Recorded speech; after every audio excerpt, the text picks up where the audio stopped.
Please confirm whether the audio and video is clear.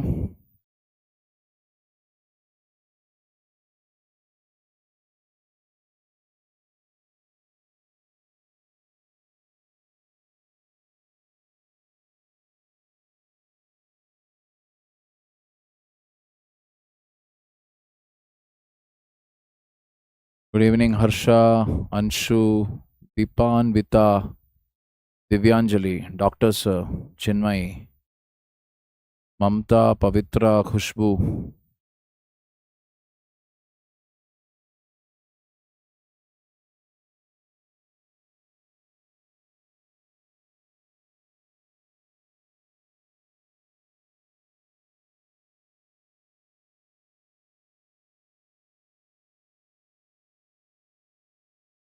Kugan Bharat. Kugan Bharat, if you can get your money back from that institute wherever you join, try doing that. Because as per the latest rulings of the government of India, the latest rule is that any coaching academy can only take the amount of fees for which you have attended or taken the class, not beyond that. So if you can get the refund, some money at least if you can salvage, then take it from there. Don't leave them like that. Then come and join PW. That is what I would say. Because just to save a few rupees, or just thinking that, oh my god, I already wasted so much money and time. Money, somehow you can get it back. You can tell them that I'll put a case in consumer court or whatever, and you can get it back. But don't lose out on your time of preparation. That is what I would say. Yogesh, I will tell you one thing. Are you also international relation? Yogesh, I will tell you one thing. This is for all of you who are going to give your exam. If you get stressed now itself, then you need not wait for the result to come. Result is a foregone conclusion that you may not clear the exam. Slight amount of tension is fine. Slight amount of tension is fine, but taking tension to the point where, oh my god, what will happen? What will happen? I have been through that process. That generally happens only because of one reason, which is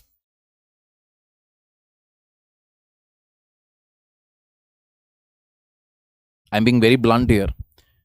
Even when I go back, when I think what made me also very stressed about my UPSC prelims later, especially post interview and all, why I couldn't clear it, the larger reason was because always that thought used to be in my head, what if I don't clear this time? Or what guarantee is there that I will go to the interview again? And again, what if I don't clear? So all these useless questions used to be running in my head because again, I was only doing one thing, which was sitting and preparing. I was not bringing any change into my life. So that is the reason I am going on telling you, get done with your coaching as early as possible and move on in your life. If you are still very stressed, Yogesh, and if you have attempts still remaining, what I would really suggest to you is try getting into a job first, then give your attempt. You will find a lot of difference. Mentally, when you are not stable, there is no point in going and giving an attempt. All right. So taking the things further forward here. So these are some of the topics, or most of the topics are actually that are pending from April 1 to 5.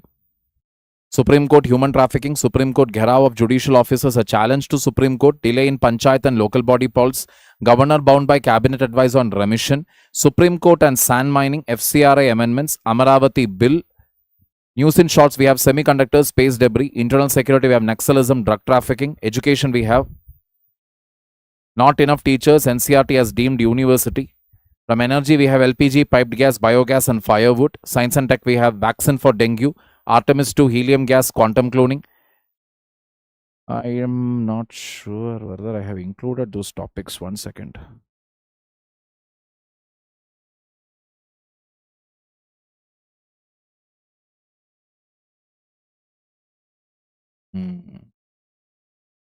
Those topics I have not added actually. Till here it is there. This is mixing.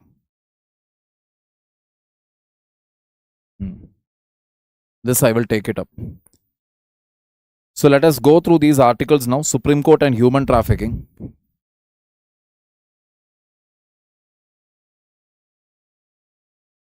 Join private company, RDG. Join private company, parallelly do your preparation. Anything you want to do in life, you need money for it. Remember that. You don't have money, you don't have anything in life. Be very clear about it. Supreme Court of India directed the formulation of a practical, time-sensitive and uniform standard operating.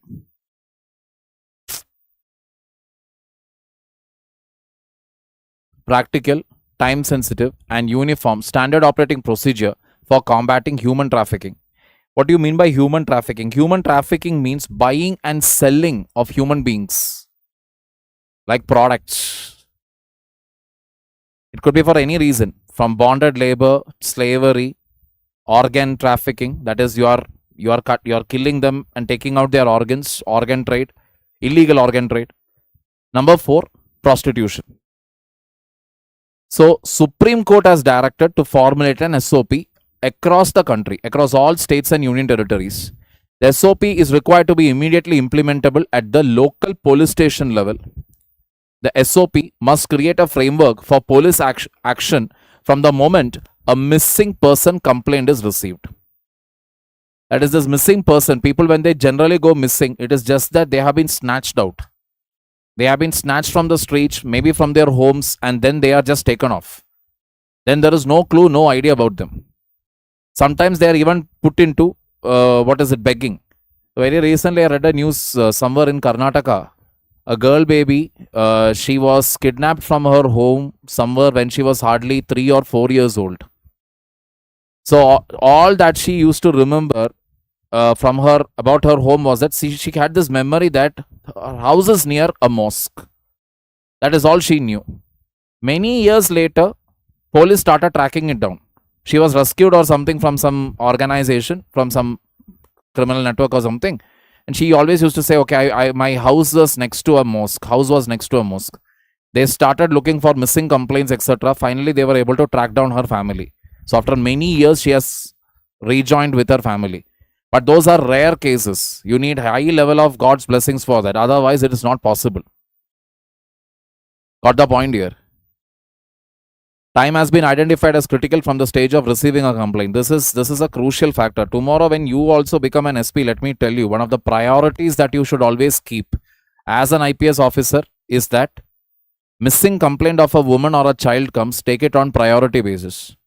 Don't go by any stereotype or prejudice that arey ladki hai, bhag kar gayi, she has ran away with somebody, she has eloped with somebody. Don't ever come to that conclusion. Take every case with seriousness. That is the only way to break this organized network. Investigations must be initiated immediately upon receiving reports of missing person. Cases must remain active on the ground until the person is located. The Union Home Secretary, State Home Secretaries, Director Generals of Police of states and Union territories have been directed to hold consultations with stakeholders dealing with human trafficking. These consultations are required to produce specific proposals and suggestions for consideration. A committee has been constituted, including officials from the Ministry of Home Affairs and other agencies. Inputs are to be taken from prior SOPs, frameworks developed for handling trafficking cases in Delhi. This is a classic example of judicial activism.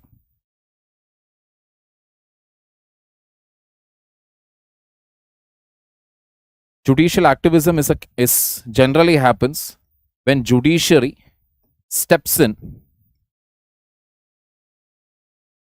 whenever legislature or executive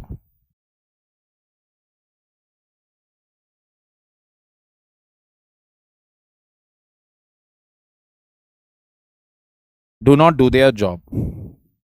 It is executive's responsibility actually, that is the government's responsibility to actually frame such a law, frame such a standard operating procedure to stop human trafficking. But from the government side, there was no such action. So Supreme Court only initiated it. Supreme Court said, no, build a standard operating procedure. Called all the state home secretaries. State home secretaries means IAS officers. Senior IAS officers they will be, who will assist the Minister of Home Affairs in the state. Similarly, the DGPs. To create a proper framework and a protocol from the police station itself, from the time of receiving the complaint till the missing person is found. Gherav of judicial officers a challenge to Supreme Court. This is rather infamous account, what you would have heard, right, in West Bengal. 7 judicial officers were detained for over 9 hours during SIR related duties in Malda. The incident involved delayed administrative response and required intervention at the highest levels. Supreme Court classified the act as criminal contempt and a challenge to judicial authority. Investigation has been directed to central agencies and enhanced security measures have been ordered. That is, to what extent lawlessness can be taken to the next level. This is a classic example of it. So, like I told you, it is not that I am supportive of BJP or anything, but yeah, when BJP governments does something, let us say, when last year, secular word will be removed from the constitution, articles started coming up. Hindu was filled with article after article every day. Oh my God, secular is going to be removed. Secular is going to be removed. They were crying. When it came to this, how many articles were written? That means judicial officers means understand. Judges who have gone to conduct SIR, they were garrowed for more than 8-9 hours by a mob. Planned, and they did this. The judicial officers tried contacting the DGP, tried contacting the chief secretary, etc. There was no response. Finally, they had to actually directly call the Chief Justice of India. The Chief Justice of India had to then alert the state administration of West Bengal, and that is when finally the cops came and rescued them. Till then, they were garrowed. Now, I don't know where are the so-called protectors of fundamental rights, so-called protectors of democracy, and where is our dear, the very beautiful, very talented Mahua Moitra, because it is from her party, her state, that this whole thing has happened. But we can see there is an absolute silence, absolute stoic silence from the media, from the protectors of democracy, from the social activists, everybody. Because except for BJP, every other political party in this country are apparently working and abiding by the constitution. All right. So that is the point here. Because otherwise, I don't know in the recent past also which elected government had the guts enough to stop judicial officers like this. When the Supreme Court questioned the chief secretary, one of the answer, the reason what he said was that why you didn't pick the phone, etc. He said, I did not see the phone. And then the phone got switched off. Very carelessly they were seen giving the replies to the Supreme Court. And that is why the Chief Justice himself said that Gherav of judicial officers was a direct challenge. You are challenging us itself. You are challenging the Supreme Court itself. Getting the point here?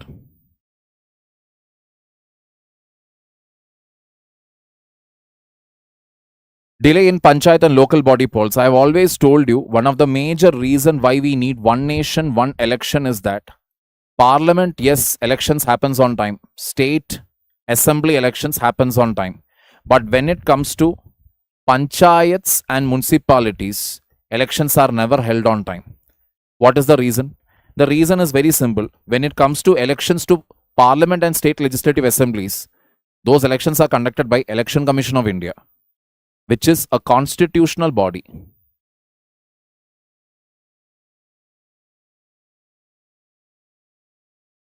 Whereas when it comes to panchayat and municipalities, elections has to be conducted by the State Election Commission, which is appointed by the state government.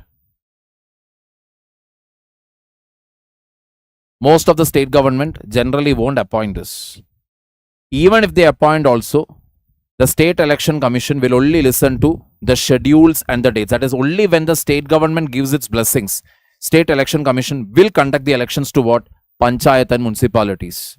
Because that is the way you can control them. If I don't conduct elections regularly here, I can control them both. How do I control? Be it the panchayat or municipality, state government.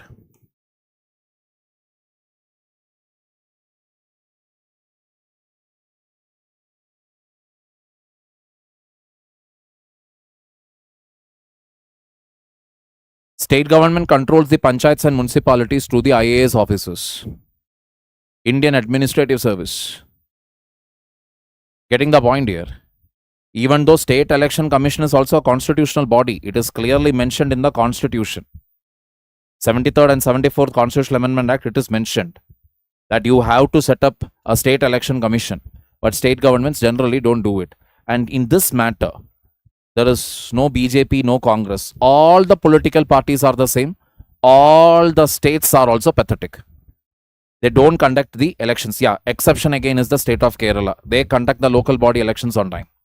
But otherwise, they don't do it. Why is it that the state government wants to exercise control on panchayat and municipalities like this? Because panchayat and municipalities generally get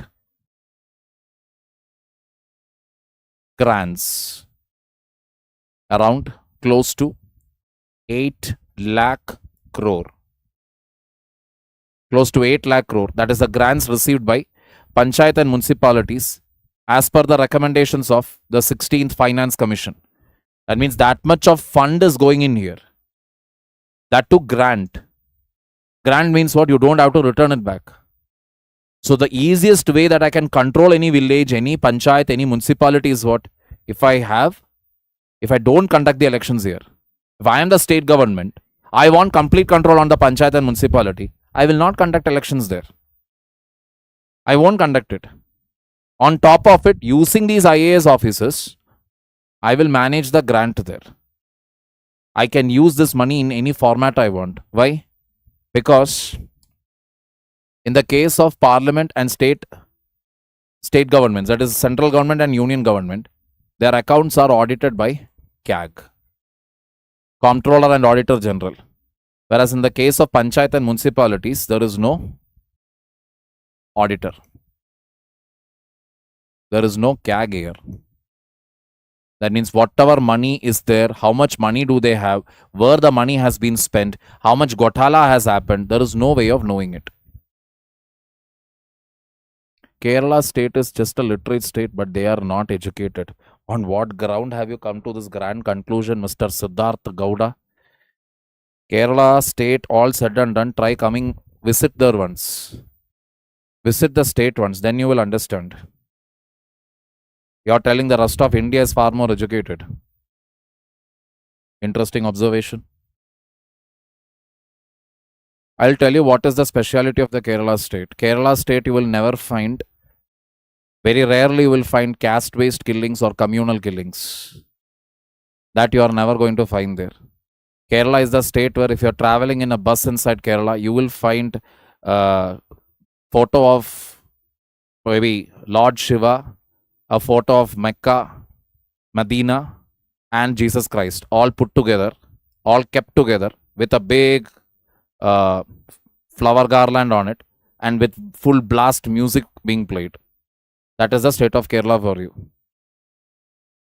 Kerala is also the state where an arranged marriage between an upper caste girl and a lower caste boy is perfectly possible. Not even love marriage, arranged marriage I'm talking about. So all that is possible in the state of Kerala. I don't think, going by your surname, I don't think it will be possible in your state. There are multiple things.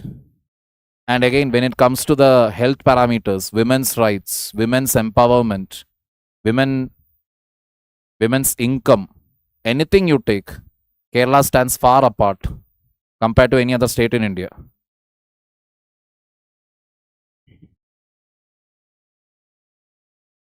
All these are facts which you can cross-check and verify, by the way.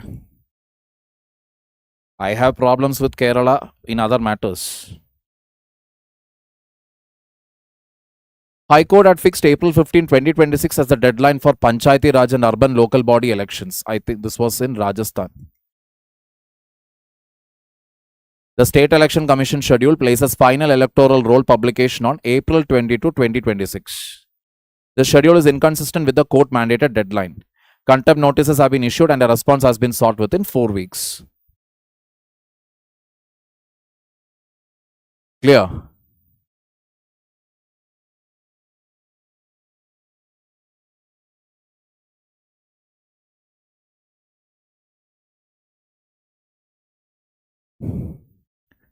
You are not making any sense, Siddharth Gowda. When you talk something, give a clarity in such a way that opposite person is also able to understand what you're trying to say. Literacy rate is no measure of education. Both are totally different. Both are two different things. One is your ability to read and write. Education means truly to get educated, to not to be divided by caste or religion. That is the point here. Not to judge a human being based on their caste or based on their religion, but based on their karma. That is the purpose of education. Kerala state is really educated. That is the reason why in Kerala, the unemployment rate is one of the highest in the country. Almost every other person you will meet in Kerala will be a postgraduate. The unemployment is very high in Kerala because industrial growth is very, very low.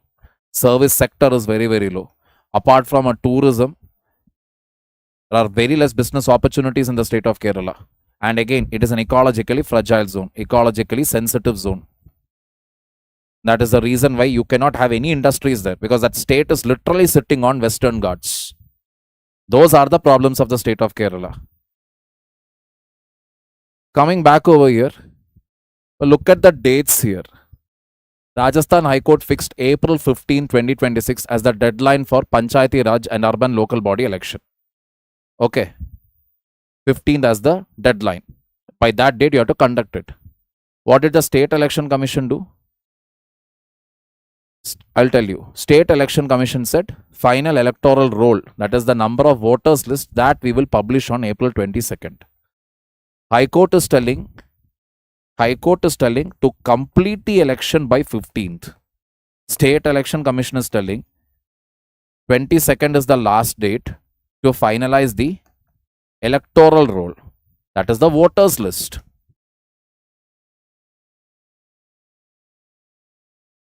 So High Court said that you are not listening to me. You are insulting me. I gave you a direction and you are not following it.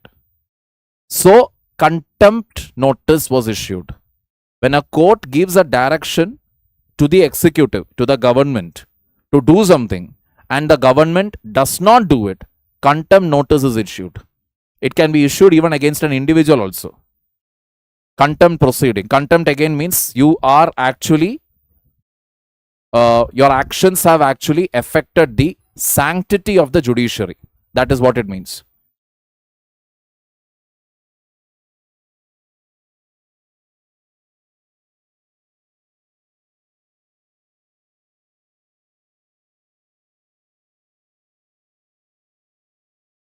To implement CAG in municipalities, do we need constitutional amendment? Absolutely, yes. Absolutely. Kugan Bharat, correct.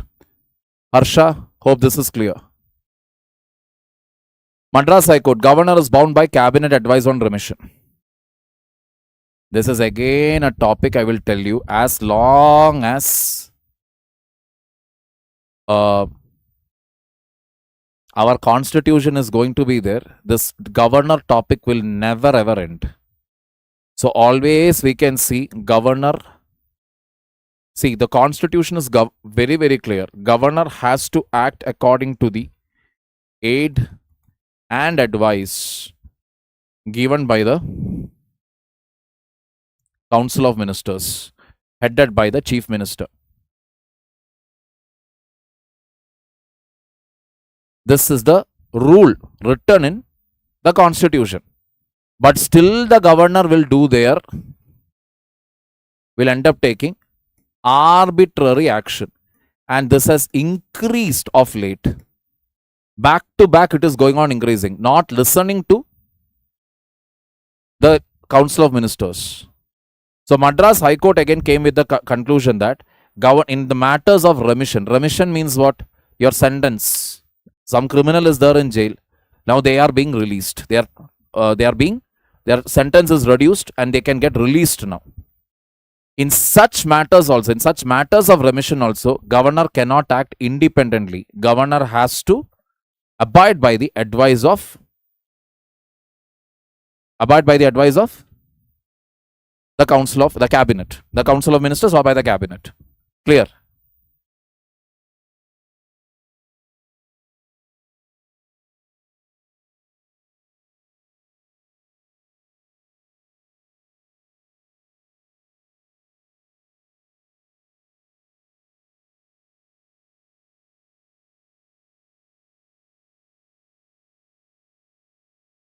See, one or two people does some nonsense. Does it mean that everybody is like that?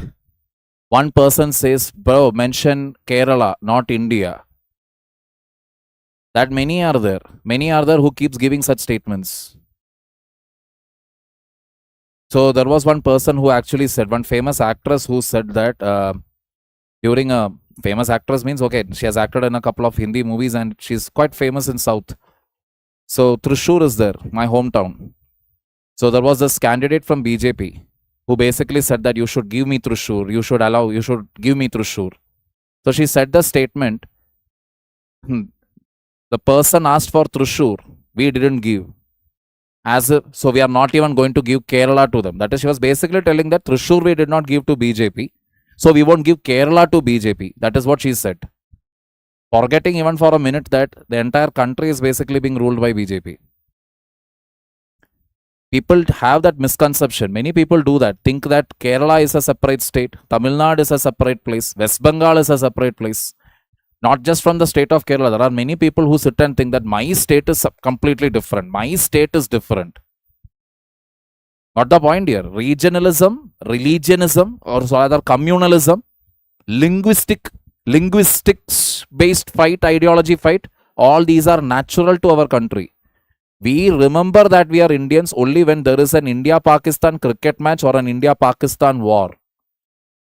Otherwise, we are busy fighting with each other. That is the reality. Exactly. Madras High Court full bench held that the governor is bound by the advice of the Council of Ministers in matters of remission and premature release of the convicts. The ruling applies to powers exercised under Article 161 of the Constitution of India. Court stated that governor cannot exercise discretion contrary to the advice of the Council of Ministers. All right. The matter was referred by a division bench of High Court. Division bench done. Supreme Court and sand mining. Supreme Court of India described sand mining mafia as modern dacoits operating with superior firepower. The bench stated that illegal miners possess better weapons than police and operate with impunity. Approximately 1,000 trucks of sand are mined daily from the Chambal region. The movement of trucks occurs through routes passing police stations. Multiple officials including SDM, police personnel and forest officers have been killed by mining groups. Illegal mining is occurring in the National Chambal Gharial Sanctuary. The activity affects the Chambal River ecosystem described as a fragile lotic system. So the Gharial population getting affected. Getting the point here.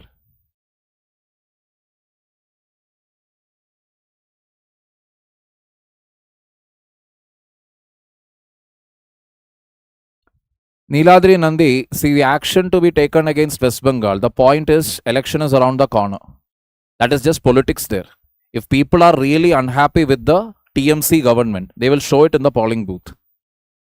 If the people elect that government again, we cannot say, I mean, Amit Shah is being very confident, overly confident, no, this time we will win, etc.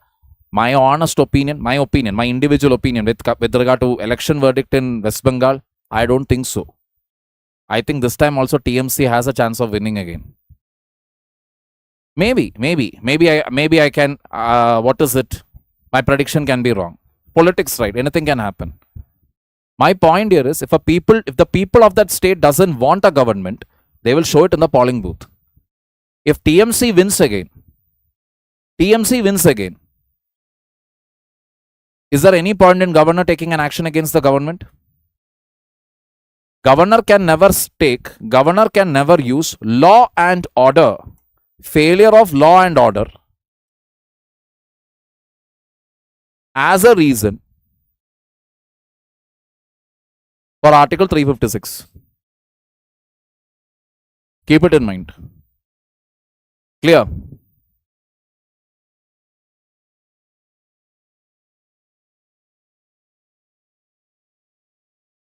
You can never do that. Just a minute.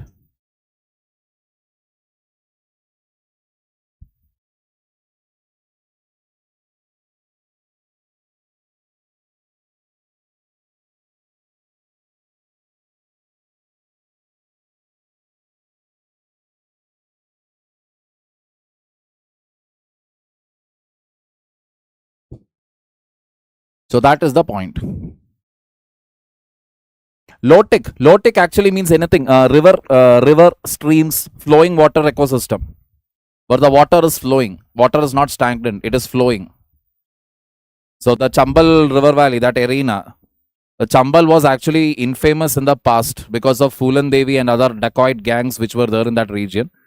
Modern day, that is what the Supreme Court is telling. Modern day dacoits, these people are, who are having far superior weapons than what is there with the cops in the region.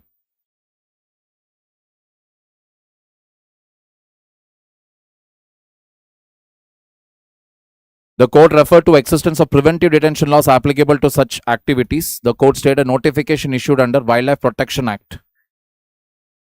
A notification dated March 9 altered the sanctuary boundaries. The notification released 732 hectares of land from restrictions along the Chambal River. Court held that the notification did not follow legal parameters. Certain villages in the region depends on sand mining for livelihood. So what is the reality of this? I will tell you. See, Wildlife Protection Act, Schedule 1. According to this, gharials are meant to be protected completely. And one of their main habitat is Chambal region. Now, obviously, surrounding this Chambal region, you have many villages, which are as usual poor. Because in this region, it is very difficult to grow crops. It is also not so developed in terms of infrastructure or industries, nothing. So for most of them, their main livelihood is sand mining. But when cops or anybody try to stop them, they fire weapons. Now, what has happened very recently is government released a notification to alter this boundary. Alter this boundary means, of Chambal sanctuary means, reducing it again. This area that is there, they try to free it. Free it by how much? 732 hectares. Which will help the villagers actually to mine the sand even more. Supreme Court struck it down. Alright.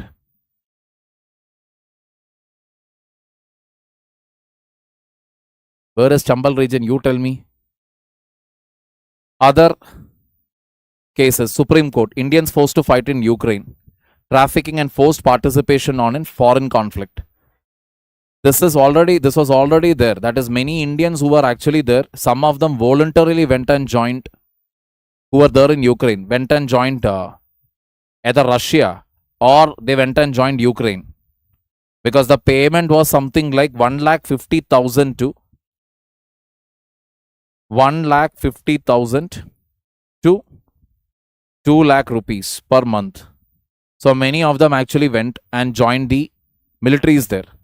Some are telling that they did not join them. They purposefully made us join. 26 Indian nationals trafficked through illegal recruitment, deprived of documents, forced into conflict. The Indian nationals apparently were trafficked.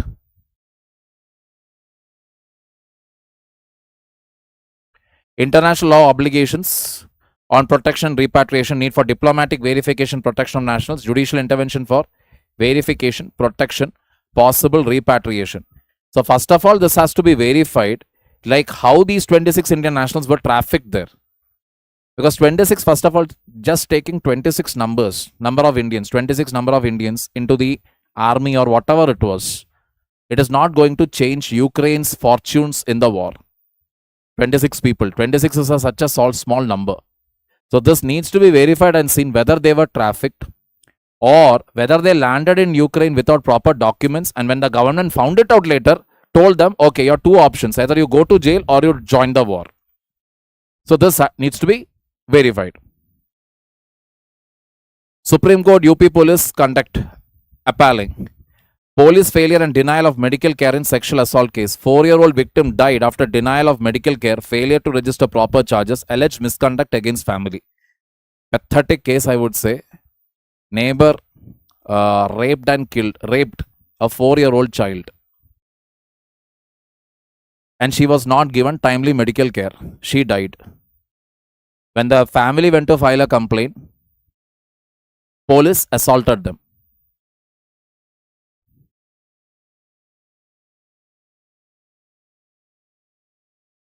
UP Police. Criminal law procedures, institutional accountability.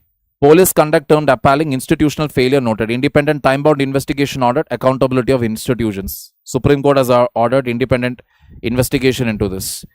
Generally, in most of the northern areas, police stations, etc., when you try to file a rape case, generally they don't take it up. They'll somehow try to hush the matter. And in this particular case, medical care also was denied to the victim, as a result of which the child died. Child raped by their neighbor only. All right.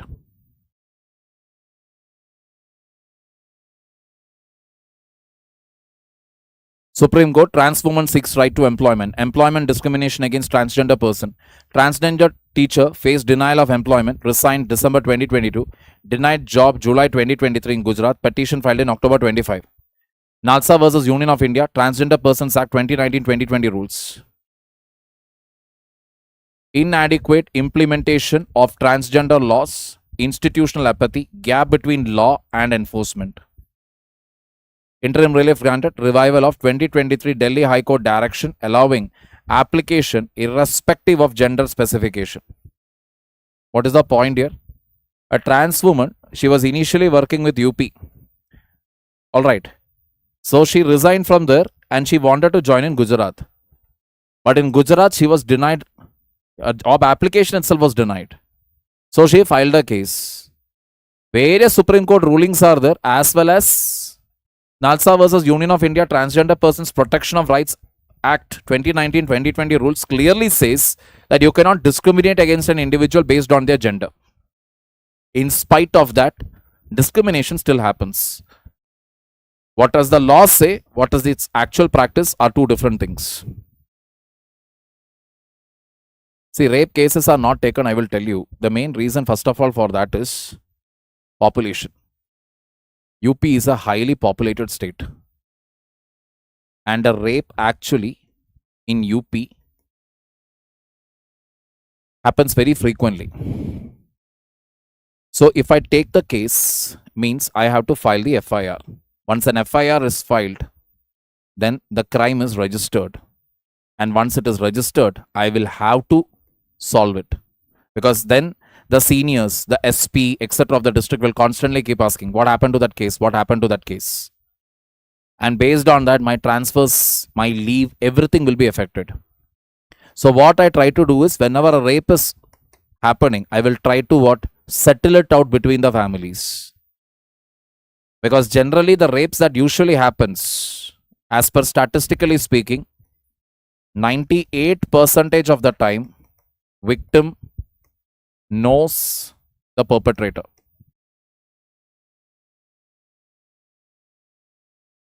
Like especially in northern parts of the country, not just in UP, in most of the parts, northern otherwise also. If you have watched that movie Durandar, Jaskarit's sisters, that is Ranveer Singh's sisters, were raped by his childhood friend. They were all neighbors. All right, the horror of it, if you are just seeing it as a movie, you will not understand the horror. The horror of it, you will only be able to understand when you think that these people would have probably played together, ate food from each other's home, drank water from each other's home, and still these girls would have never thought that they are going to get raped by the same individual. But that is the reality of our country. Because the idea of punishing or taking out revenge is to rape the female of the household. That is the thought, mental thought that is there in the country. So when you take such a case and go to the police station, they will always say, "Ye dono parivar ke beech ka jagda hai saab." They are only trying to file a false case. That is how they paint the narrative. So if you are somebody again from the lower caste, if you are somebody from a different religion, all this will work against your favor. And again, if you are poor, all this will work against your favor. You need to have money, or you need to be from the upper caste, etc., or the dominant religion, or you have a dominant political party's connection. Only then your case is going to be taken up. Otherwise, no. I have no idea. We'll have to go and examine the brains of the honorable judges sitting in High Court and Supreme Court.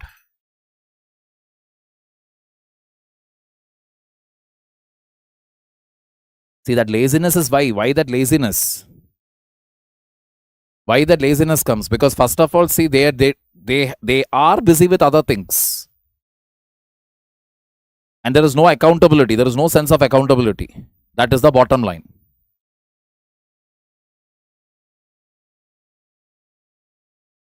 Indian police force is the most understaffed police force in the world. One of the most understaffed police force in the world.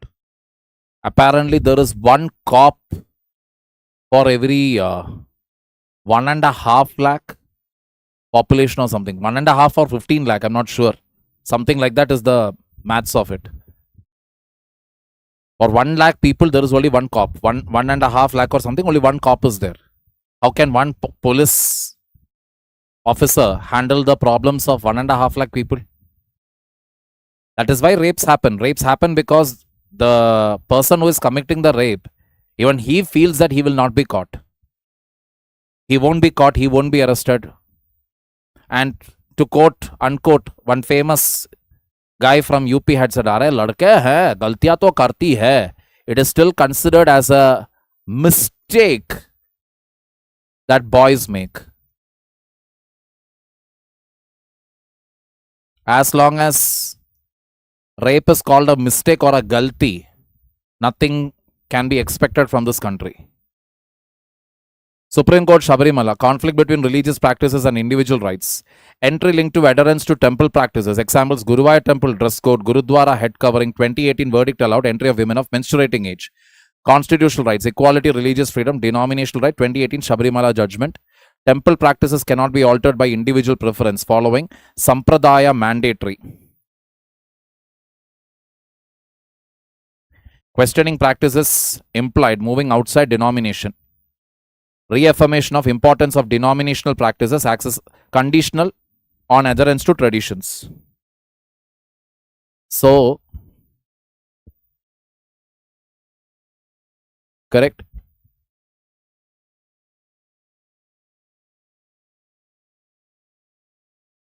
Correct, Daisy. Absolutely true. What was she wearing is still a question people ask. Correct. And more than 70-75% of the victims, they were all wearing sari, churidar. In fact, 10-15% were even wearing burqa. People feel that once you wear a burqa, then you are safe. Nothing like that. As per the idiots in this country are crazy. Even the recent case, that IRS officer's case, IRS officer's daughter who got raped and murdered. That guy basically said, "Haan, kiya abhi kya karenge? Kar liya, kya karenge?" That is how he reacted apparently. "I did it. Now what can we do? Ho gaya abhi." That is how he said. That is 12 hours before committing that crime, before raping and murdering the IRS officer's daughter. He had raped another female in Alwar, Rajasthan. Then he had come here, raped and murdered this girl also. So he was confident that he won't be caught.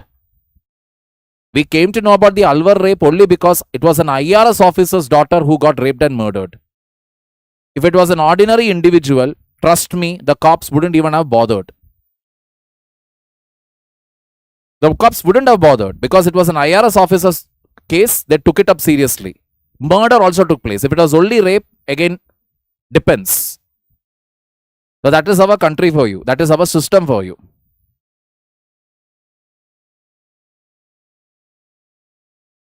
Absolutely.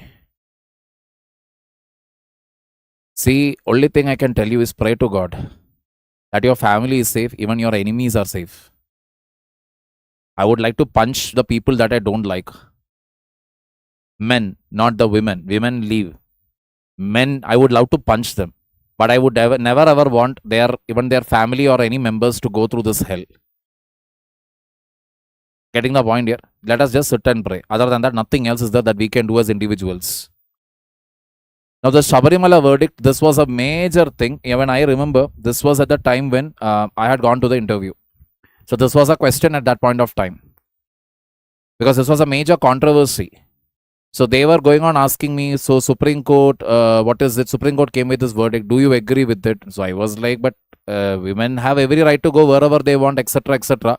But temples, customs, and traditions has to be followed, right? So right to equality is important, or temples, customs are important. Mock interview board, they were asking those questions, and I didn't know what to answer. Because my point at that point of time was simple. See, it is not that the women in this country has got everything cleared. Like every issue, whatever a woman is facing in this country, all of that is sorted. Now only one thing is remaining, which is basically entry to Shabarimala. Only that one thing is remaining. If that also is there, means women's rights completely ensured in the country. That was not the case. This was actually considered by many people as a direct assault on Hindu customs and traditions. Now, Shabarimala, what is the belief system behind it? Lord Ayyappa, who is actually the deity there, is considered to be a chronic bachelor. That is, again, when you can translate it into English, it is chronic bachelor. But Naishtika Brahmachari, somebody who has been a Brahmachari all throughout his life. He has not married. So basically, the idea was that, okay, this is a place, where women cannot come when they are between their, what is it? They are not supposed to come when they are, when they can conceive, or young women are not allowed there. In other words, young women shouldn't come there. That is the point there. Babies can come, elderly women can come. This was made an issue. And even some women tried to enter the temple. I don't know whether they entered or they did not enter, but apparently they did try, and they did say that they entered, they touched the deity, etc., whatever. So this became a huge issue at that point of time. Finally, Supreme Court came with the verdict telling that wherever you have to enter, say for example, in each temple or in each place, each religious shrine, they have their own practices. For example, in Guruvayur temple, there is a dress code. That is basically in any temple in Kerala you go, you have to remove your shirt. The guys will have to remove their shirt. Women are not allowed to enter the temple in jeans or crop top, etc. Jeans is not allowed. Similarly, shorts are not allowed. You are supposed to wear a dhoti and enter. Some places pants are also not allowed. You will have to wear a dhoti and enter. These are some of the sampradaya, tradition that is followed. So even when you enter a Gurudwara, you have to have a head covering. When I went to visit Golden Temple, Amaravati, we all have to tie, correct? You have to cover your head. Only then you can enter. So that is the sampradaya, that is the tradition which has to be respected. So you cannot bring your own set of logic. No, what is wrong if I enter? Why can't I enter with the jeans? Why can't I enter with that? No. And this is not just in India. This is universal. It is there everywhere. Universally. Because in certain places when you enter, they have a dress code there. You have to wear it. You have to respect it. Because you are entering a religious place. You are not actually entering a secular place. You are entering a religious place. So in a religious place when you enter, you have to abide by the code of conduct, what is mentioned there. That is the beauty. The funny part here is that, okay, that it will become controversial. No need. I'll skip that.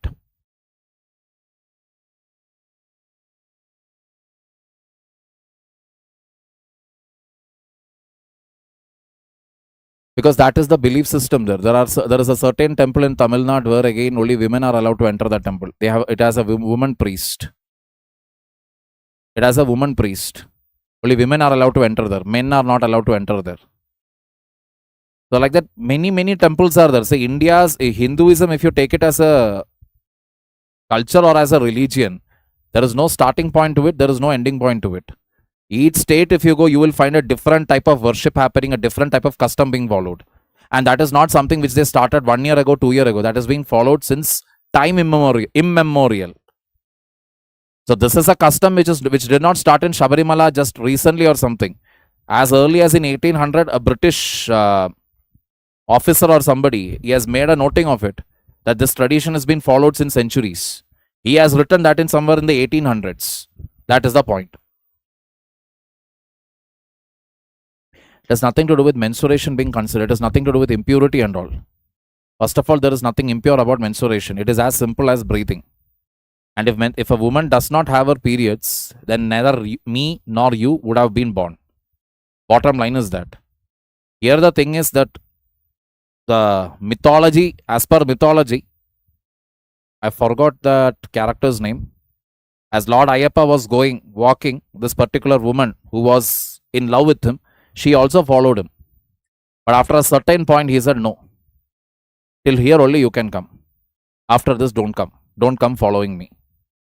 And he went. He went and became this Lord Ayappa, whatever. So, only till there, women are allowed to come. Not beyond that. So, any custom or tradition, if you see, there is a myth behind it. There is a story behind it.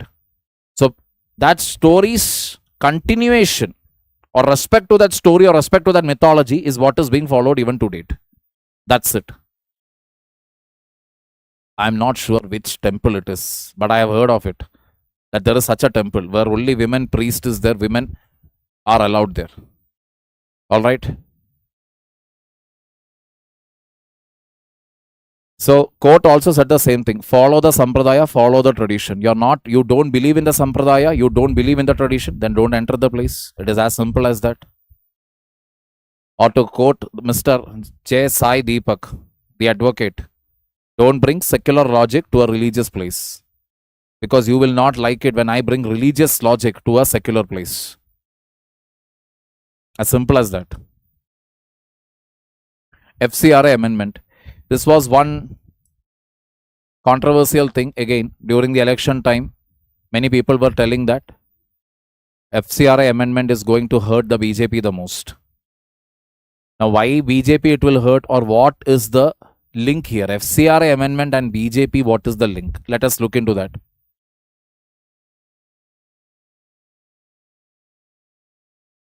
Yeah, okay, Pamba River, Maligapuram, whatever. I don't know. I myself am not very clear about it. I visited the temple, etc. But I am not so clear with the mythological part. So forgive me. My apologies in advance if I got something of that myth part anywhere. If I have made it incorrect, my apologies for that. The last thing that I want is to get viral over religion.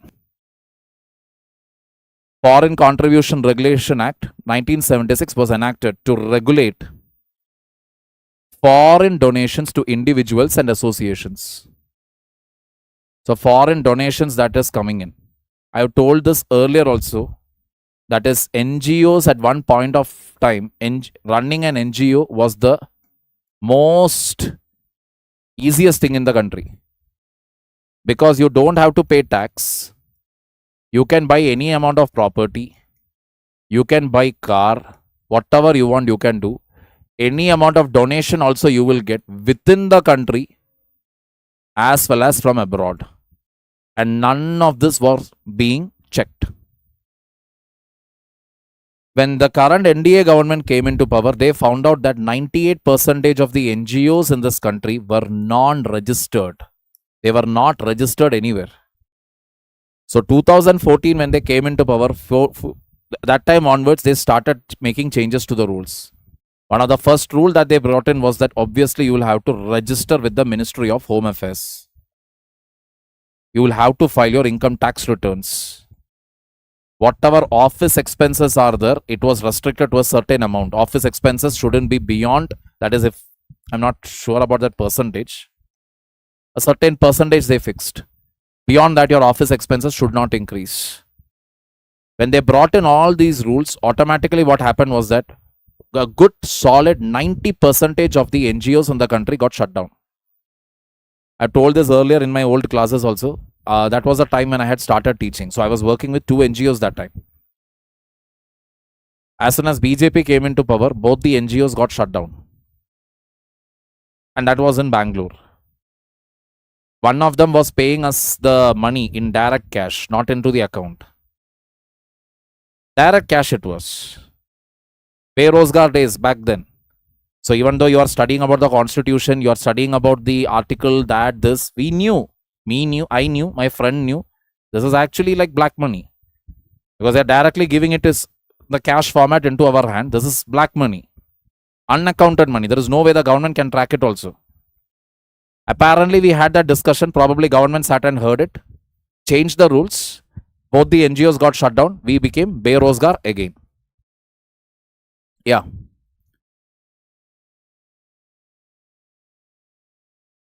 Pamba. The law was re-enacted as Foreign Contribution Regulation Act 2010 to consolidate provisions and prohibit use of foreign funds for activities detrimental to national interest. The act requires registration of prior permission to receive. Either you should register or prior permission should be taken to receive foreign funding. Foreign contributions are categorized into cultural, economic, educational, social and religious purposes. These are the reasons. The Act was amended in 2016, 2018 and 2020 to tighten regulation and scrutiny. Approximately 16,000 associations are registered under the Act. Annual foreign contribution inflow is about 22,000 crore. Annually, 22,000 crore comes into this country as foreign donation. Tell me, somebody who is sitting in USA or Germany or France or wherever it is, be it Saudi, Qatar, wherever, don't they have poor people in their country?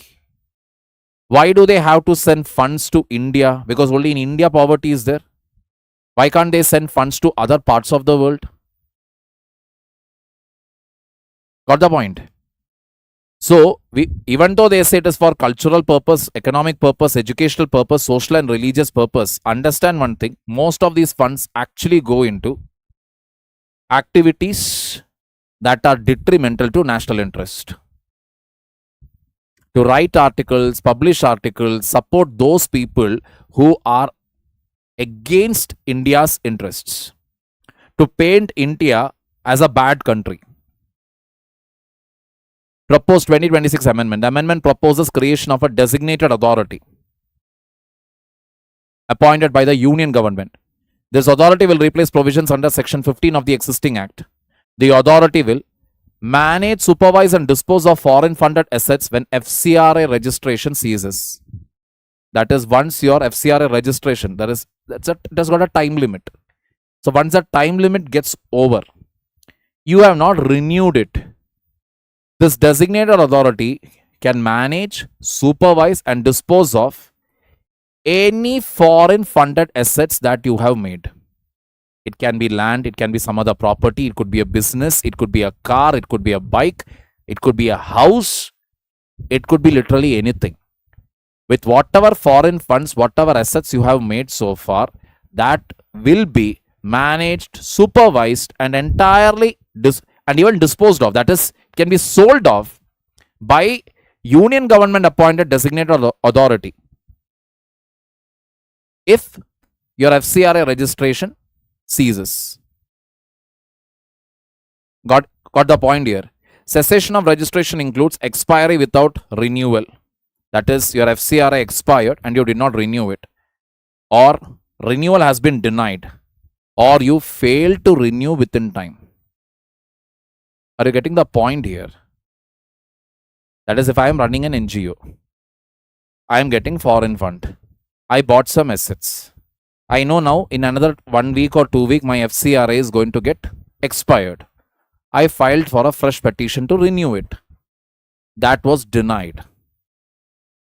That request was denied. And after that request got denied, what happens? Whatever assets I have made now, using the foreign fund, all of that will go to Union government. Got the point here? Powers of designated authority. The authority can take control of funds and assets when registration is cancelled, surrendered or expires. Unutilized funds or assets may be returned. If registration is renewed or restored. Permanent takeover of assets may occur if registration is not restored within a prescribed period. Assets may also be transferred if an organization becomes defunct or inoperative. The authority may transfer assets to union, state or local government entities. Assets may also be disposed of through sale or other means. In case of places of worship, management may be entrusted with maintaining religious character. That means other than religious institutions, anything else that is made, that authority will have the final call on expiry of your FCRA. Authority can decide whatever they want to do with it. They can give it to the union government, state government, local government, anybody. The funds also they can do. They can sell the property, do whatever they want. Administrative justification. The amendment cites gaps such as lack of clear framework for asset management, multiple investigations, inconsistent penalties, absence of timelines, and ambiguity regarding asset handling. Means what? See, the bottom line here is, this is the death of NGOs. Because if you look at the whole law here, there is no timeline for anything. That is, within this many days, I should renew my FCRA. If my FCRA application gets rejected with this many days, you should tell me what is the reason. Within this many days, I should be able to file a case, like a counter case or a counter petition I should be able to file. No such timeline is there. In fact, if I file for an FCRA renewal and I am denied it, that renewal is denied to me, there is no reason for the government to even tell me why they have denied it. In fact, as soon as that application is rejected, within the next day, the so-called designating authority can take over whatever funds are now there with me. Foreign funds are there with me, that they can take over. They can also take over every asset to whatever they want with it.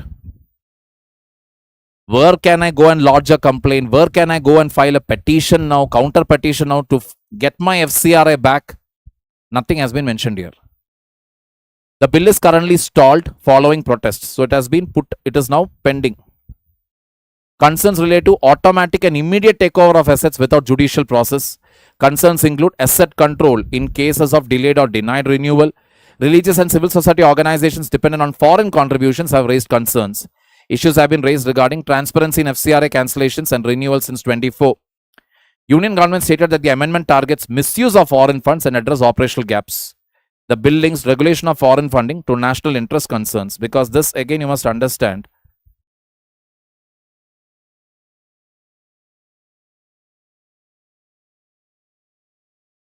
Ladakh protests. The most recent one was this. Older ones included support for Naxalism. If you remember, there is this video of Mr. P. Chidambaram where he goes to JNU or somewhere, I think, Delhi University, JNU, I'm not sure. There he goes and he says, gives this speech where he says that we are ready for talks. That is, he's saying to the Naxals, we have only one message. We understand you. We are ready for talks. You don't have to lay down your arms, but we are ready for talks. And then all the students will start clapping. Wow, what a nice idea. That is, you're telling the Naxals, who are actually terrorists, who kill our Jawans with impunity, you're telling them, no need to keep the arms down. You bring the guns here. We will discuss. This is what P. Chidambaram's idea of taking down Naxalism was. So, writing articles in support of Naxalism, etc. Writing articles in support of the Ladakh protests. Writing articles against the Great Nicobar project. Writing articles against any government military infrastructure. When you put all these put together, you can clearly see what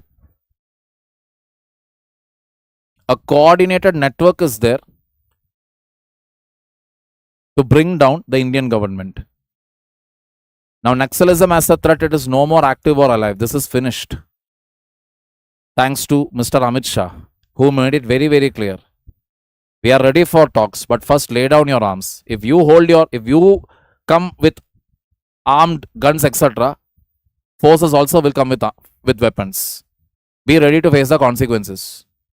In fact, the repercussion was so severe that literally now all the top brass leaders who were actually heading Naxalism for so many years, the top brass, they have entirely been wiped out. All of them have been neutralized. And literally it literally has become a headless organization.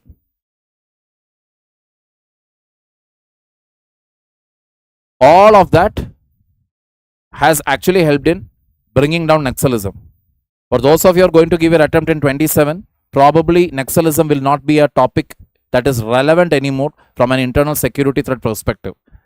A problem which was there in this country since at least last, give or take 60 years at least, 50 to 60 years, it's now finished. Correct? Yes, Sonam Wangchuk case, Motabai, correct? How can they cancel that request? They can cancel because it is the government that we are talking about. Clear? Is NGO designated by foreign fund? Not like that. NGO means non-governmental organization. So there are some reputed non-governmental organizations. Say for example, Pratham. That is also an NGO. Pratham is responsible for actually preparing the annual school education report. Now getting a job in Pratham is not at all easy. You have a written exam, then you have at least 2 rounds of interview. Only after clearing that only you can get a job here. It is not at all easy. They pay you decently well, but it involves a lot of travel. So basically, you will have to travel throughout north, south, east, west, etc. Visit the remotest corners of the villages. Find the schools there. Find how well they are doing, how bad they are doing, etc. Based on your interaction with the students, what infrastructure is available, do they have separate girls' toilet, all of that. So Pratham is into preparing it, this annual school education report. That report is used by the government of India to frame policies as far as education is concerned. My sister used to work for this organization. So she, like me, always used to hate the state of Kerala. She also had her reasons. But after visiting quite a few states in the country and seeing the condition of the schools and the education there, she came to the grand conclusion Kerala has far better educational infrastructure compared to any other state in this country. That is a reality. That is a reality which unfortunately you cannot ignore. Simple point, how many states in this country is there where SC, ST, OBC and general category can sit together on the same bench? How many states are there like that? Food for thought. Religious and civil society organizations dependent on foreign contribution have raised concern. Issues have been raised regarding transparency in FCRA cancellation. The same point only. So that is the bottom line. Clear? Amaravati Bill. Parliament of India passed the Andhra Pradesh Reorganization Amendment Bill 2026 on April 2. The bill recognizes Amaravati as the sole and permanent capital of Andhra Pradesh. The state was bifurcated under the Andhra Pradesh Reorganization Act 2014, creating Telangana and Andhra Pradesh. Hyderabad was designated as a joint capital for up to 10 years from June 2, 2014. The arrangement ended on June 2, 2024, after which Hyderabad became the exclusive capital of Telangana. Amaravati was declared capital in 2014. In 2019, a 3-capital model was proposed with Visakhapatnam, Amaravati and Kurnool. Andhra Pradesh High Court ruled in March 22 that the capital could not be shifted from Amaravati. The ruling cited lack of legislative competence to reverse the earlier decision. Special petition was filed in Supreme Court but was later withdrawn. Now, what is the content of the amendment? Bill amends Section 5 of the 2014 Act. It inserts at Amaravati to specify the capital location. That means Andhra Pradesh will only have one capital now, and that is Amaravati. It defines Amaravati to include areas notified under the Andhra Pradesh Capital Region Development Authority Act 2014. Amendment gives effect from June 2, 2024. Andhra Pradesh Legislative Assembly passed a resolution on March 28, 26 requesting statutory recognition for Amaravati as sole capital. Amendment provides statutory backing to Amaravati as capital. Statutory backing means by law now Amaravati is the capital.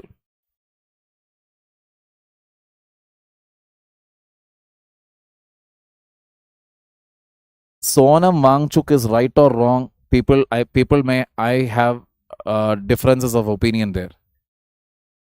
Ladakh protest was genuine means. If people were genuinely worried about Ladakh's situation or condition means, even after Sonam Wangchuk's arrest, the protest should have carried on. But with Sonam Wangchuk's arrest and his detention, what we see is the protest just collapsed. The whole protest just fizzled out. It lost all its energy. Why? Food for thought. It aims to remove ambiguity created by earlier three capital proposals. It seeks to prevent future changes to capital location without legislative amendment. I think $800 million from World Bank has been taken. 1 minute.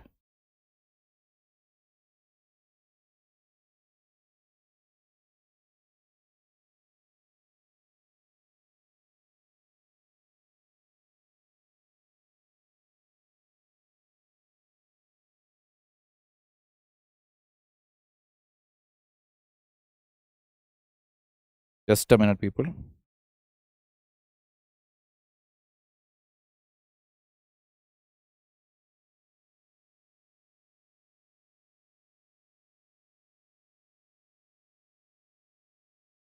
Yeah. December 19, 2024.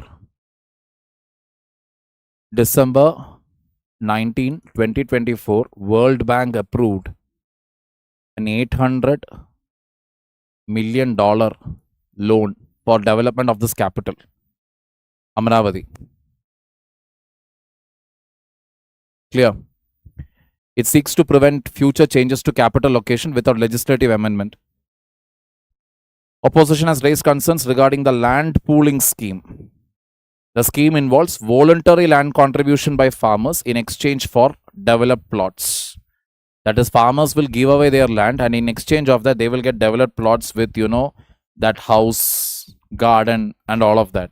So opposition is asking, if they, like, you are taking away their land and you're just giving them this plot, what is the whole point of it? Concerns relate to absence of clear timelines for compensation to farmers. Okay.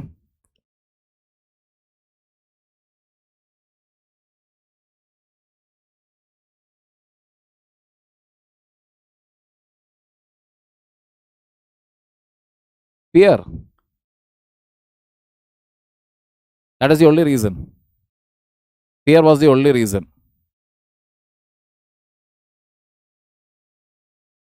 Sheikh Hasina also arrested the student protesters in West Bengal, their leaders.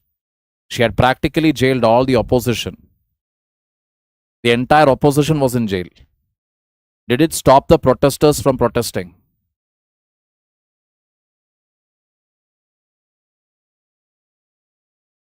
Many years ago, Gujarat, when Congress was in power there, many years ago, the student protest was so strong to the point where the Gujarat chief minister had to resign. Probably the only case in independent India's history where a chief minister had to resign because of student protest. Assam Students Union. The protest and the violent clashes that used to happen every day because of the illegal Bangladeshi immigrants who had entered into Assam was so huge that finally the Prime Minister himself, Rajiv Gandhi, had to come down and sign the Assam Accord in 1985. Protest is genuine. Even if you remove the head, protest will carry on. Protest is not genuine. All you have to do is remove the head. Protest also will stop. That's the bottom line. Sonam Wangchuk was only arrested. It was not that they put a bullet into his heart or they encountered it or something for that fear to happen. Ulta, the protest should have increased, right? Release Wangchuk, Wangchuk ko release karo. That should have happened. That did not happen.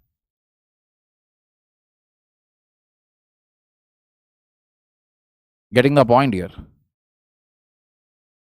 A 3,300 crore semiconductor facility in Sanand strengthens domestic manufacturing capacity under the India Semiconductor Mission launched in 21. India's semiconductor market is projected to grow from 4.5 lakh crore to 9 lakh crore by 2030 and exceed $100 billion. Integration into global supply chains and participation initiatives like SPAC Silica indicate increased strategic positioning in critical technology sectors. Pax Silica is the most recent initiative started by USA as far as semiconductors is concerned to reduce the dependency on Chinese built semiconductors. Clear? Only protest was on social media. Very true. Who was that? Shivanshi. Correct? See, people, there is nothing wrong in having a difference of opinion. I mean, this is a democracy. You should have your own opinion. But when I ask you a question, please understand that I am not supporting a government or nor am I opposing any government. I have always told you, Congress is the cleanest party in the country because whoever are not clean, BJP is buying them. Inside Congress, whoever are not there, against whom ED cases are there, BJP is buying them.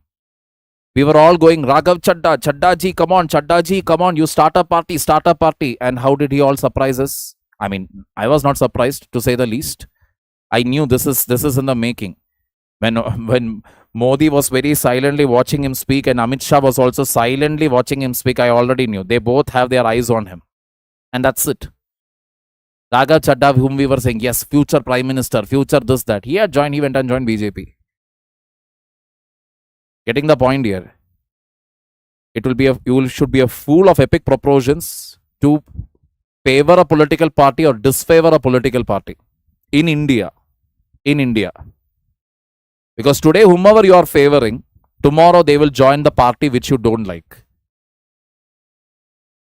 That is the bottom line. So when you talk, when you say something, ensure that you're speaking with facts or data, or you have an example to correlate to.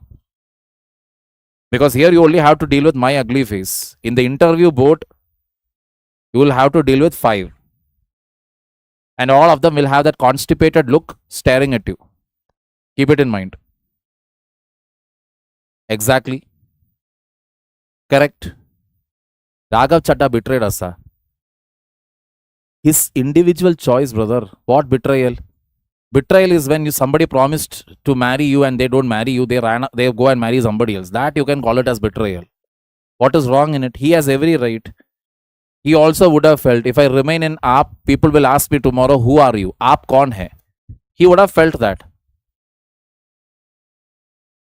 So if he would have felt, if he joins as BJP, in another 5-6 years, he has better career prospects and career growth. What is wrong in that? Being ambitious? Ultimately, it is not a banned political party in the country, right? Outer Space Treaty, Article 6.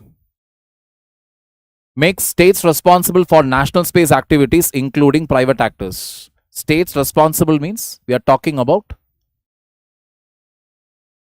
countries. Article 7 establishes liability for damage caused by space objects. Existing treaties do not address cumulative harm or long-term orbital congestion. There is no international duty of care standard or defined threshold for acceptable orbital congestion.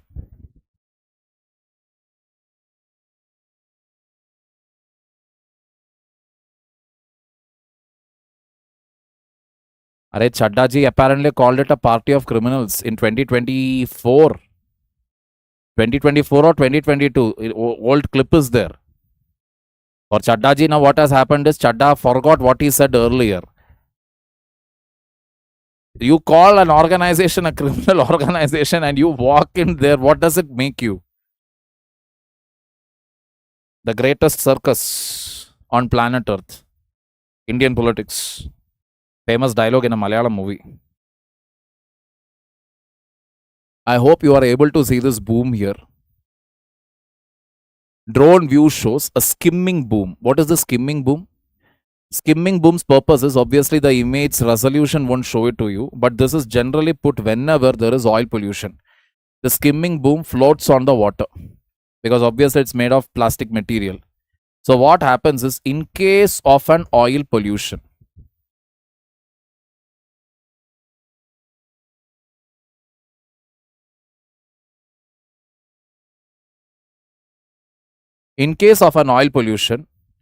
this boom will restrict that oil within this region. Because oil, otherwise what happens is it will start spreading out. So you put this boom around, what happens? Pollution is restricted. Drone view shows a skimming boom deployed along the Rio Seco to collect oil after a spill from Pemex's Olmeca refinery, which is recovering fossil fuels in areas with or adjacent to the facility in Porto Seba, Mexico.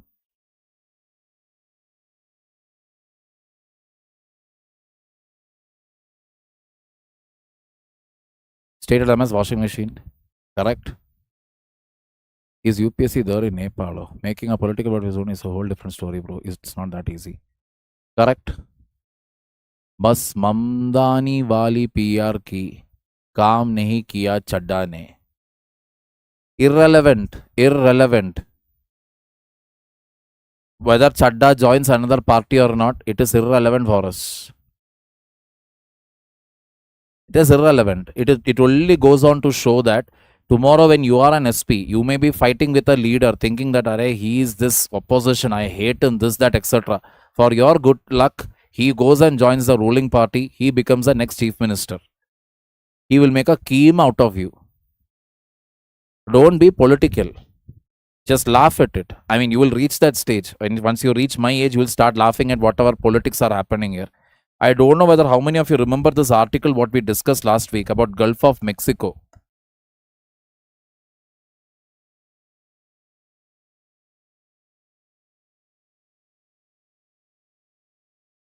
Gulf of Mexico, rises whale. Two articles what we discussed. This is again connecting that. Mark this place Porto Seba, Mexico in your map or in your atlas. See, everything is not all happy and great in app. That is what it simply means. And one more video is there of another guy from app. He had left app long time ago. So he was basically, in his one of his old podcasts, he had basically told the next Bali ka Bakra is Raghav Chadda. Raghav Chadda ko bhi abhi they are pushing him, then they will drop him. Then they will throw him out. He had predicted it. I forgot what is that gentleman's name. So he had predicted it. That is the same thing what happened with Chadda. So something is wrong with the way the party is running or party is organized. Bottom line is that. I mean, not surprising.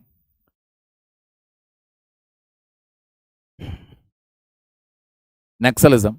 Amit Shah declared that India is Naxal free in the Lok Sabha on March 30. The declaration was made one day before a stated deadline for ending left-wing extremism.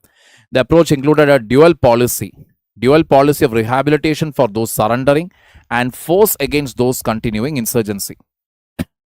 That is, it cannot be that on one hand I will give you whatever you want and another hand I will keep it empty so that you can fire your bullet at me.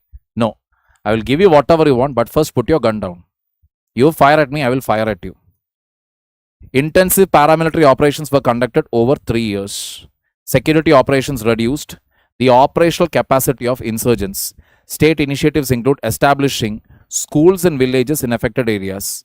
That is something as simple as putting up schools and primary health centers in the Naxal affected areas saw Naxalism dropping like anything.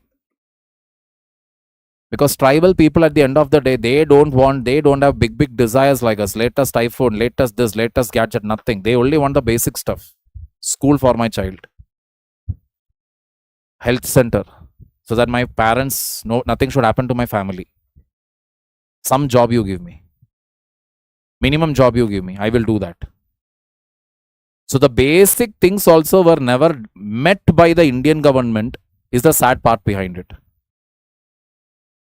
Efforts include providing Aadhaar identification and ration cards to residents in affected regions. Left-wing extremist groups oppose parliamentary democracy. Affected regions include tribal, forest and mineral-rich areas. That is the next part. These Naxals who keeps talking about socialism, communism, etc., they don't believe in parliamentary democracy. What the Naxals have always been using is, see, in the tribal areas,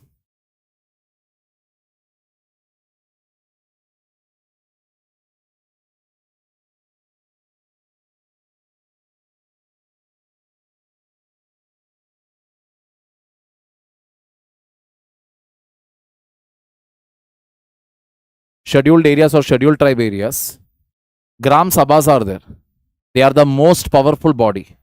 Gram Sabha means all those people living in a village who are above 18 years, and the tribal people who are above 18 years, they constitute the Gram Sabha.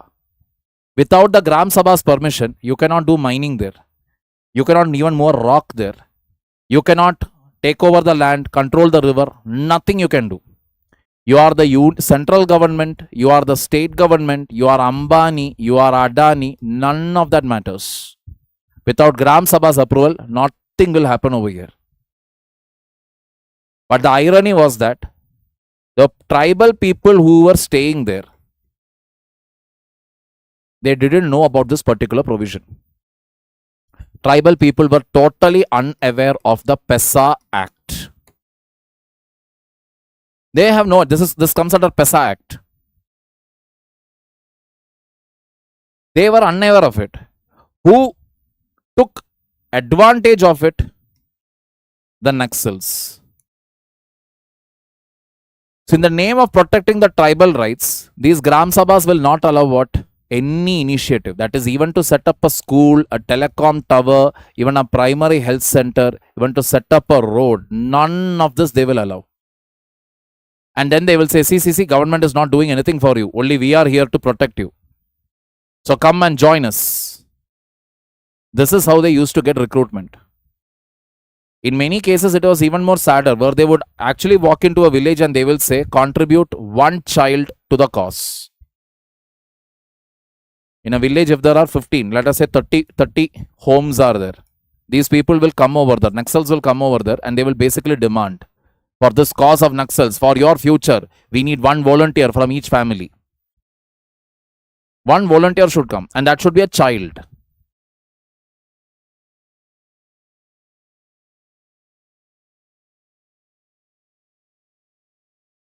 Misogyny, patriarchy is not just confined to the urban middle class in our country. It is practiced even among tribal population. When it comes to choosing between a boy child or girl child, whom should I send for Naxalism? They send the girl child. Who, once they mature, etc.,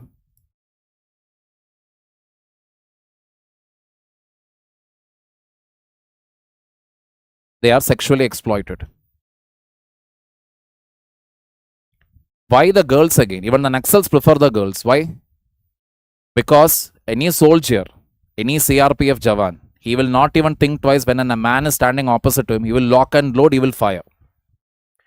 But when suddenly when you see a girl holding a gun, there is that fraction of a second where you will be like, you will hesitate a little. You will be like, no, drop the weapon, drop the weapon. You may probably ask them. You will hesitate, that hesitation. That fraction will cost that Jawan's life. Because obviously no true man will ever hurt a woman. Physically, they will not hurt a woman.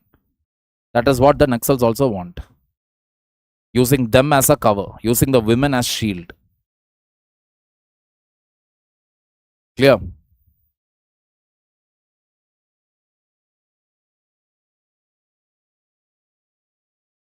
Left-wing extremism, major gains in fight against Maoism. Maoists surrendered in the last 3 years, okay? 4,839. Arrested Maoists, 2,218. Killed, 706. Operation's name was Green Hunt. Launched 2009-10 as a large-scale paramilitary offensive to eliminate Maoist violence. Coordinated operation between Central Armed Police Force, State Police and intelligence agencies. Focus on security operations, development, infrastructure and winning the trust of local communities.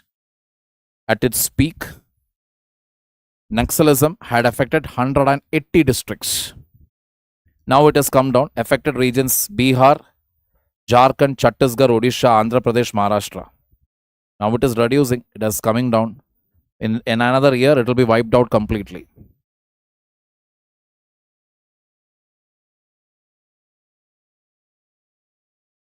The citizens become aware and think according to the constitution rather than religion. Arey, no velvet, gee, that and all impossible. It will take still more time. Pant, coat and suit, people's dress may change. They may become more, their clothing etc. may change, become costlier, but not their behavior. In our country, caste comes first, then religion. Only then the rest of the things comes. Otherwise, like I told you, there should be an India-Pakistan war. Then we will remember, ayyo, we are Indians. Once the war is over, it is over. Now, my suggestion to the Indian government is, at least like IPL seasons, what we have every year, we should also keep Operation Sindoor season 1, season 2, season 3, season 4. At least for that brief few months, it will be like, Operation Sindoor, our men are fighting there at the border, and these people are fighting for religion, these people are fighting for caste. You would have seen such comments under many videos. Because everybody suddenly became very that ideal patriotic Bharat Mata ki Jai, Sunny Deol type Indians they became. That's the only way.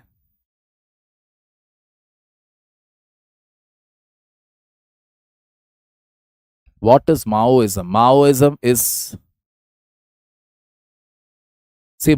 is based on a Maoist ideology. Mao, Chinese communist leader, which actually talks about bringing change in the society through bloody revolution. Not through debate, not through discussion, but through mardhad. Khoon baha ke badlav lao. That is what it simply means. Khoon bahao, badlav lao. So Naxalites don't want to talk, discuss. Seedha kaat lo. You see anybody in Indian uniform, Indian government's uniform, kill them. That is their ideology. True. Both are used interchangeably. Naxalism as a word actually comes from a village in West Bengal called Naxal Bari. Village. So back then how this started was that these poor farmers, tillers will be there. Tiller. Who will be working in the rich landlord's field. So that time how it used to be was these landlords will come. Maybe in the afternoon or morning or whatever. They will come there. They are coming there only for one purpose, to find out which woman is there who is good looking. He'll just grab her by her hair, drag her to some tree or some shady region and rape her there. Khuleam. And this was not just in West Bengal. This used to happen throughout the country. Zamindars used to be actually very cruel lot. So the same thing happened in West Bengal. Some issue was there. Tillers started protesting against the Zamindar's behavior. Then, what did the Zamindar do? He called the cops.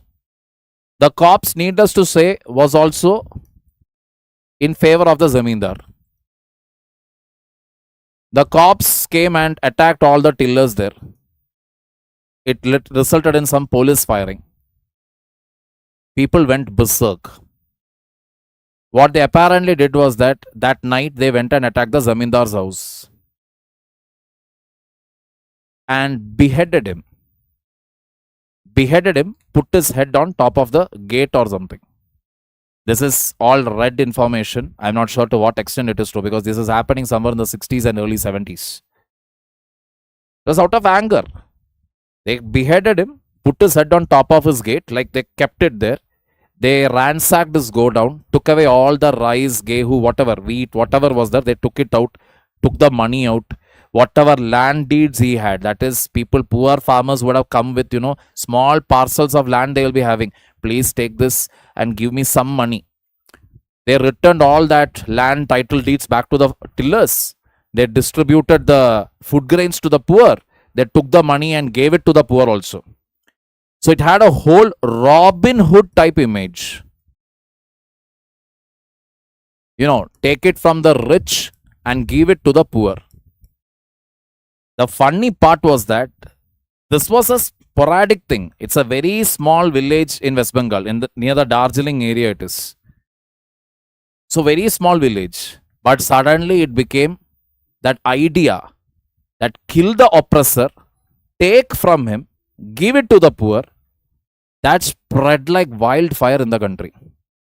So much so that even the educated, unemployed youth, they also joined Naxalism. It was considered to be a matter of pride to be called a Naxal. Got the point here? It spread like wildfire. In Kerala too, this incident had happened.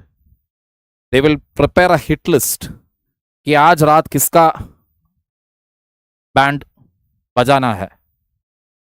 They'll prepare. Among 3 names, they'll pick a name. Attack the house. They will read out. The People's Court has decided that you are guilty of these crimes. You are hereby awarded the capital punishment. One fellow will come with that sickle. Sharpened. One whack, the head comes off. Then go and place it on top of the gate. At the peak.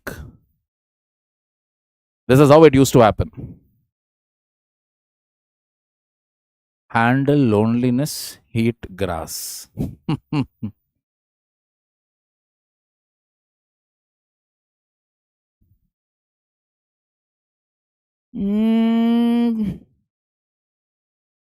Communism has always risen wherever there has been oppressor, a major oppressor was there, and the oppressed were there.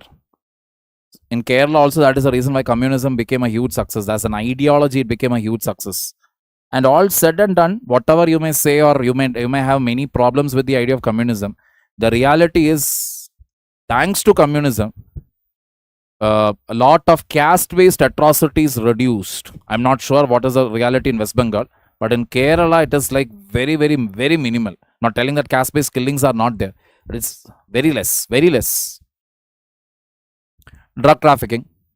Operation Kavach, strengthening the fight against drugs. A sustained and nationwide effort to curb drug trafficking, dismantle networks, and build a drug-free society has been conducted for 3 years. More than 7,000 individuals have been arrested under this operation. 229 cases registered under narcotic drugs and psychotropic substances. 267 individuals arrested during the 13th edition. Over 5,000 individuals taken into preventive custody. 100 kilo of ganja, heroin, and other psychotropic substances seized. Delhi police expanded strategies to address drug trafficking linked to social media and digital payment systems. Digital platforms have enabled anonymous operations while leaving traceable digital footprints. Drug networks use digital transactions and cryptocurrency payments. That is, gaming platforms. You know, people will be posting their video, that video, this video, etc. But in behind all that, the main agenda is selling drugs. Clear?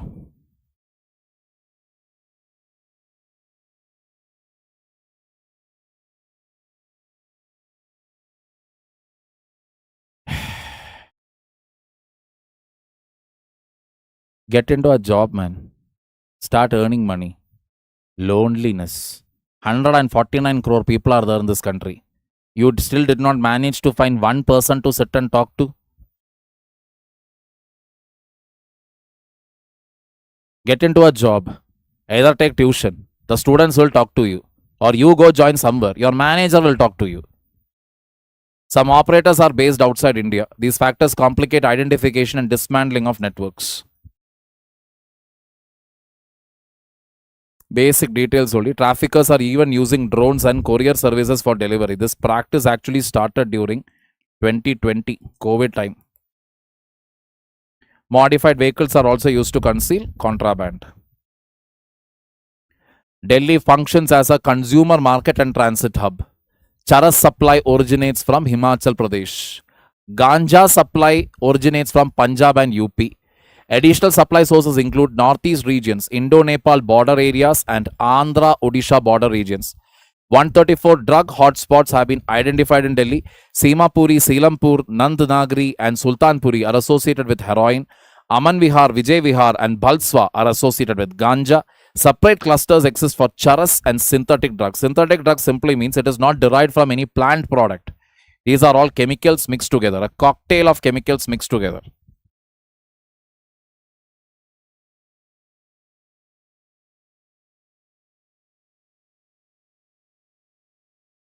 If government bans tobacco and cigarette, will they be sold illegally? They'll be absolutely, definitely it will be sold illegally. when cigarette prices started increasing, they actually started smuggling Malaysian cigarettes into the country, which were long, first of all, than the Indian cigarette, plain white, contains more nicotine, and it apparently gives it contains even more chemicals, and it gives an immediate kick also. That started coming into the country. Government tried to ban firecrackers. What happened? Chinese crackers started coming in. So anything you try to ban, it will be smuggled inside. Simple.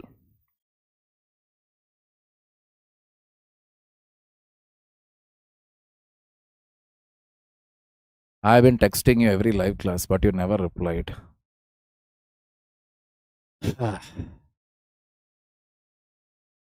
Someday I have come to realize my Okad also. Probably Karan Johar will never call me to become Ananya Pandey's father. But in case if I make some extra money, I'll just go join a daycare, take care of toddlers there, change their diapers, help them with potty training. That'll be far more better. Not enough teachers. Expanding higher education, growth, access, and quality. Growth in colleges and universities. In 1950, 1,600. Now it is more than 69,000. Drivers of expansion. Expansion has been largely driven by private providers. Not at all surprising because education has become business. Improvement in college density. 2010, 29 colleges were there for 1 lakh youth. Today it is 45 colleges per lakh youth. Thanks to the fact that our great forefathers and grandfathers never knew anything about consent or contraceptives. They kept on manufacturing babies, as a result of which we are facing competition everywhere. Clear?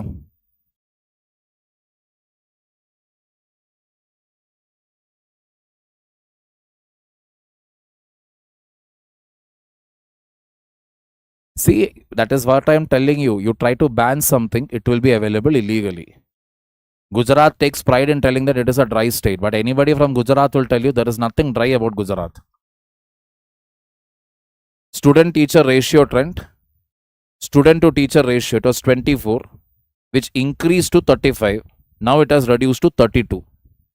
So it is reducing means what? Reducing means teacher count is reducing. Student count is increasing. If the value is less, because denominator, you see, teacher. Got the point here?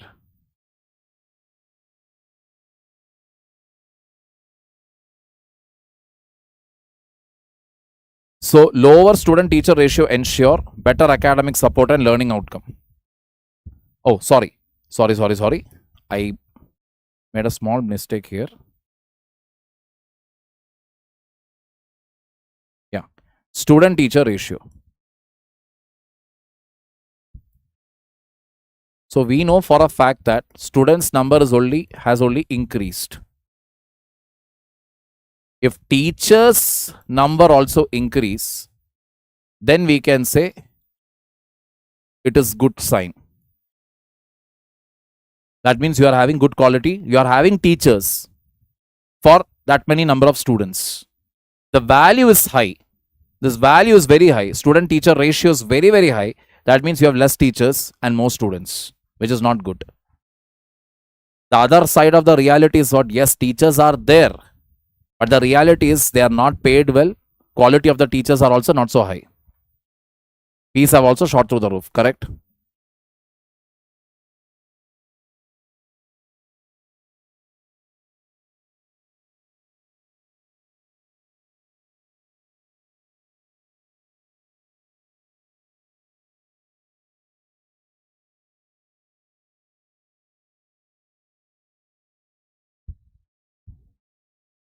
Graduates are mostly from higher income households.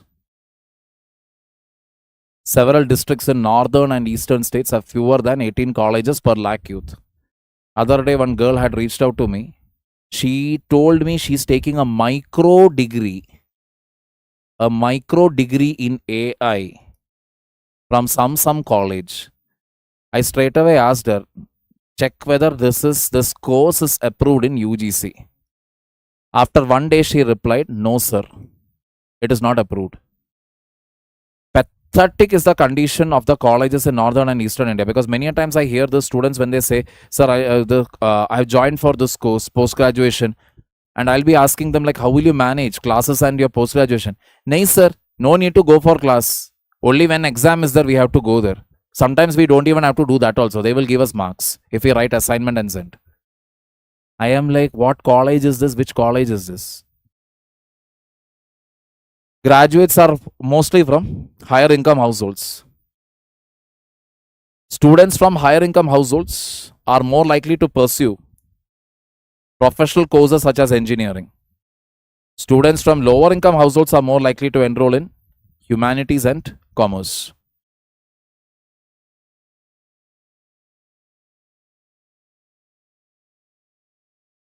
Correct?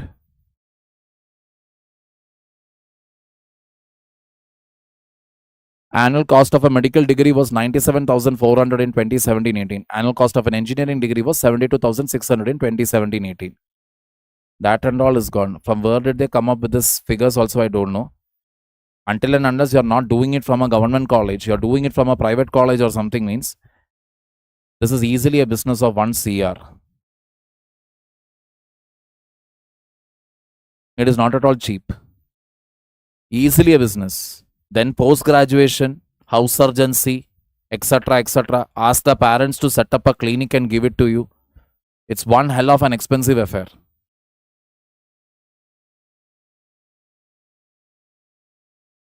Higher income means obviously tax-paying bracket.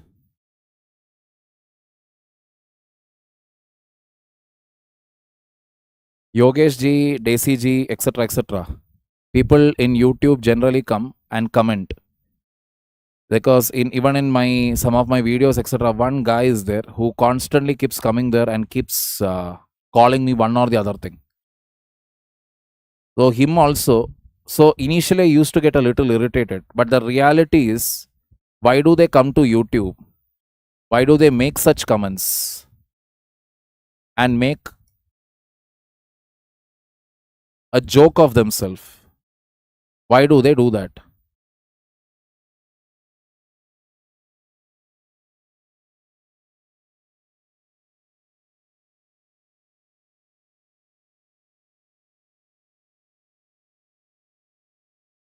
Attention deficit disorder. From home, they don't get any attention. Probably they don't even have friends. Even if they have also, their friends don't respect their opinion, don't listen to them. I mean, in every gang, one guy will be there, right? Hamesha, his leg will be pulled. Or a girl also. That they are. So they want that attention. They want that 5 minutes of fame or 5 minutes of attention from somewhere. 5 seconds of fame or attention somewhere. That's it. Nothing else. Gross enrollment ratio, it is 28%. Male and female enroll rate, it is becoming closer and closer. Enrollment rate among scheduled caste, 26%. Among scheduled tribe, 21%. So things are improving. NCRT has been given deemed university. NCRT has been declared an institution deemed to be a university. Notification was issued by Ministry of Education on March 30.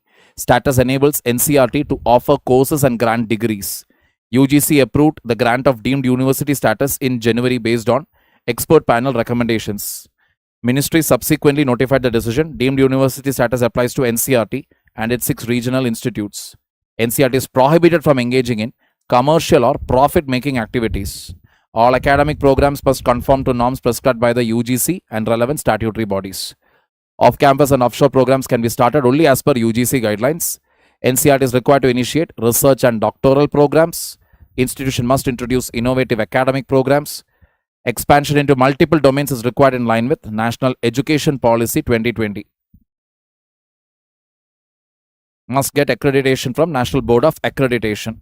Institutional accreditation must be obtained from National Assessment and Accreditation Council, NAAC.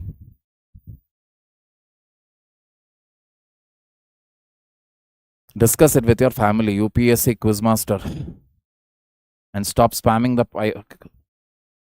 section there. LPG, piped gas, biogas, and firewood. So LPG supply constraints are there because we know the US-Iran issue, and our import dependence on LPG is around 60%. How many connections are there? 33 crore. Annual consumption is 34 million tons. Domestic production is only 12 million tons. So close to 22 million tons we have to import. 90% of India's LPG passes through Strait of Hormuz. Traditional chulha has only a 10% thermal efficiency. Means what? You try to burn or heat anything, 90% of the heat is lost. Improved cook stoves have a efficiency of 38 to 45. Up to 2/3 reduction in overall fuel consumption, more than 50% reduction in firewood consumption.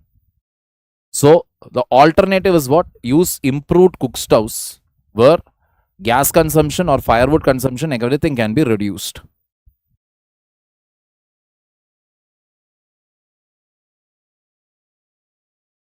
Biomass fuels such as firewood, crop waste, and dung cakes, they are easily available in rural and semi-urban areas.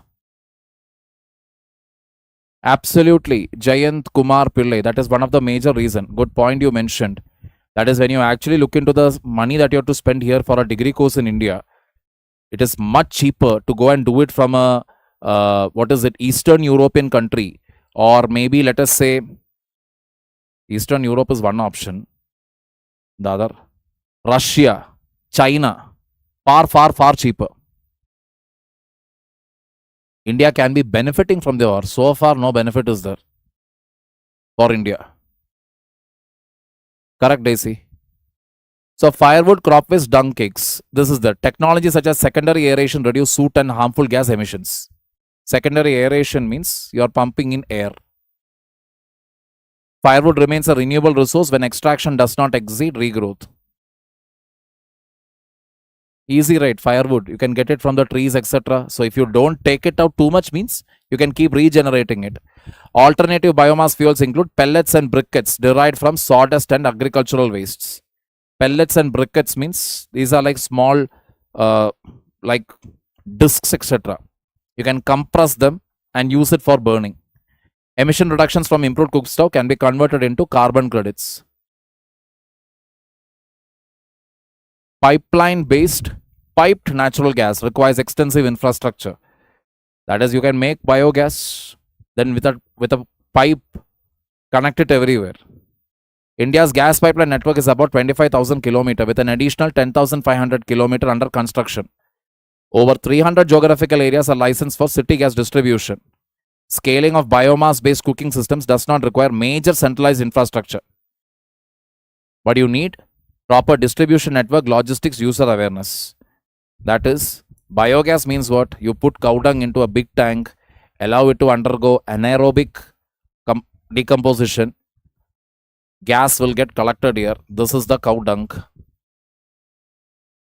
Put it into a pipe and now start distributing it. That is the idea behind it. Because basically it is methane at the end of the day. Bottom line, which will burn easily. So if you have a proper system established, means it is easier. Thermal power plant we do have. Coal is there. But coal again, it is import dependent, right? Not to mention the greenhouse gas emissions that comes out of it, as well as the sulfur oxide emissions that are released.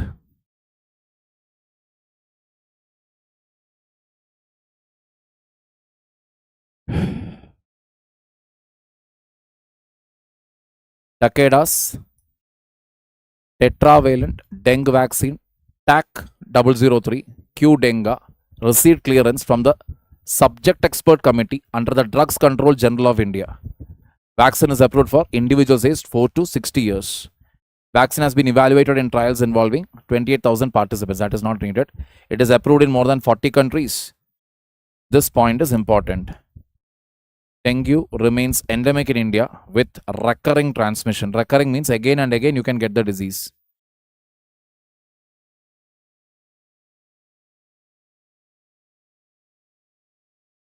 Vaccine requires 2 doses administered 3 months apart. It has 4 types, 4 variants are there for that vaccine. DNV 1, 2, 3 and 4.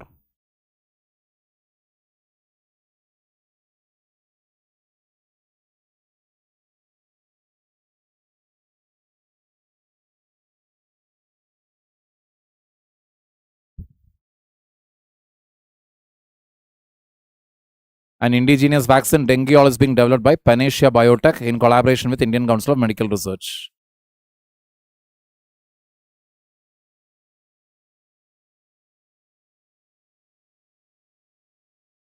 Last point for today.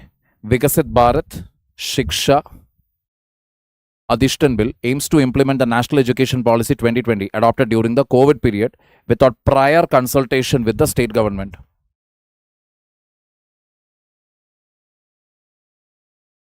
Currently, the bill is being examined by a joint parliamentary committee. Education falls under concurrent list, means union as well as state governments can pass laws under it.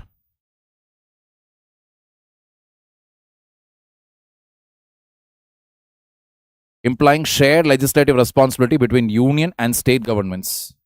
Entry 66 of the union list limits Parliament's role to coordination and determination of standards in higher education. Parliament has limited role when it comes to higher education. The bill grants Central Council's powers over standards, inspections, accreditation, and governance of higher education institutions. The bill centralizes funding allocation authority under the union government.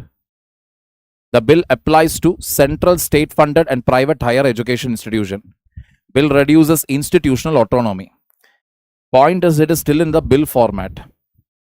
But it basically means the union government will have complete control over state universities. In a couple of months ago, if you would have noticed, there was this trend where, by a matter of practice, governor is actually the chancellor for state universities. And for many years, this role, this is not something which is written in the constitution. Please remember that. This is not given in the constitution. This is just a matter of convention. That governor is the chancellor. So as a chancellor of the university, governor doesn't have any role other than giving away certificates at the time of passing out. But very recently, as witnessed in a few states like West Bengal, the state of Kerala, the state of Tamil Nadu, governors started taking a very proactive role as chancellors. They started questioning on what basis the VCs were appointed or the professors were appointed, etc. Especially in the case of Kerala, the then governor Arif Khan basically found out that the VC doesn't even know to write a basic letter, the format of writing a letter to the chancellor, filled with spelling mistakes and grammatical error, not having any format of a letter or an official letter. The Arif Khan basically questioned, is this the way you write a letter? Is this the quality of a vice chancellor of a university? So yes, when it comes to appointments, that is when it comes to appointments of VCs, this is made by the state government. And when state government makes their appointments, they will definitely ensure that the VC who is there is affiliated to their political party.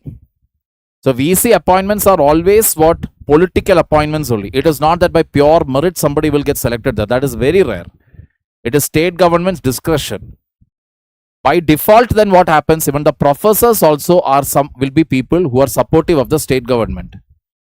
So by default, then merit takes a backseat. Quality of education takes a backseat. This is the reality of any so-called state university. And this has been going on for many years. But then these three people, from these three governors, basically when they started pulling each card out, like, okay, what is this person's qualification? Why is this person appointed here, etc. What happened? The chief ministers did not like it. In many states, what they did, they actually passed laws which made the chief minister the chancellor, not the governor. Many states passed that law. So automatically, what does it mean? Now there is no way center can control the state universities. So center comes up with even something more brilliant, which is what? Vikasit Bharat Shiksha Adhishtan Bill, which basically means state universities, you want to do anything, your quality, your quantity, your this, your that, whatever be it, it will be ultimately decided by a central or central government appointed authority. Getting the point here? No, it is not mentioned in the constitution anywhere. It is just a matter of practice. Constitutionally, nowhere it has been mentioned that governor has to do his role as a chancellor. In fact, many committees like the Punchi Commission, Sarkaria Commission, all of them have said only one thing: governor should stay away from those roles which are not mentioned in the constitution. In fact, in West Bengal, when Mamata Banerjee brought in this bill, the bill where the chief minister will be the chancellor and not the governor, she actually quoted those commissions. She said that I am not doing anything against this thing. This is as per the recommendations of the earlier commissions, that governor should not interfere with any work which is not mentioned in the constitution. Governor should only stick to their role as governor, nothing extra. The rest of it you can go through it because it is still in the bill format. So we have to wait till the whole thing comes out into picture. Okay. This I have already put it down in picture format. This also you can read.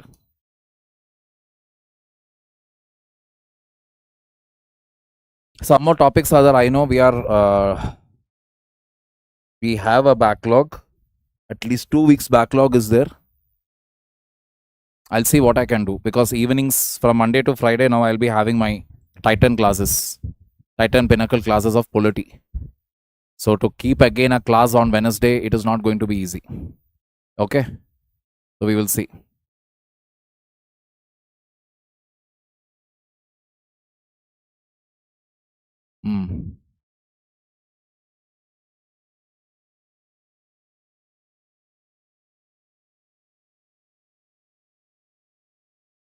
Money distribution. First of all, there is no such policy where money will be distributed equally for all the states. It will be based on certain parameters. Yeah, I will.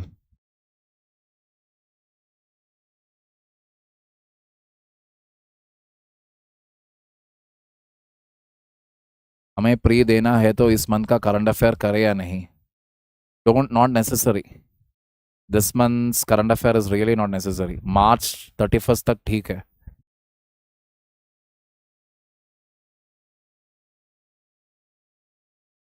Is one election possible in India? It will happen. It will eventually happen. It's only a matter of time. Census will get over. Delimitation commission will come. Number of seats in Lok Sabha will increase. Whatever then the BJP wants to do will happen easily. So if not in 29, at least by 2034 it will happen.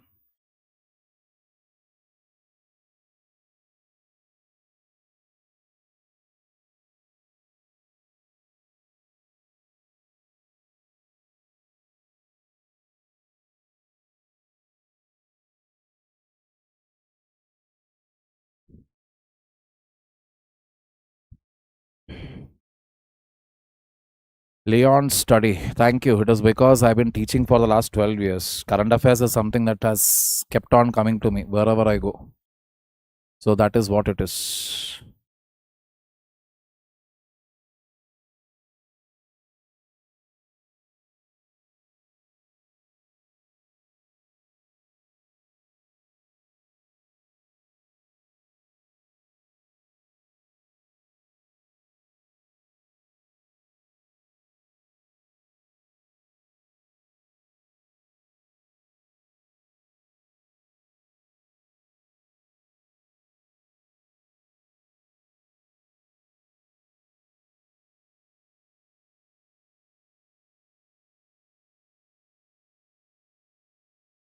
I am my health. Nothing wrong with my health. Opinion on recent elections. Big time comedy. What about Project Dantak? Building roads. Bhutan. By the Border Road Organization. That's it.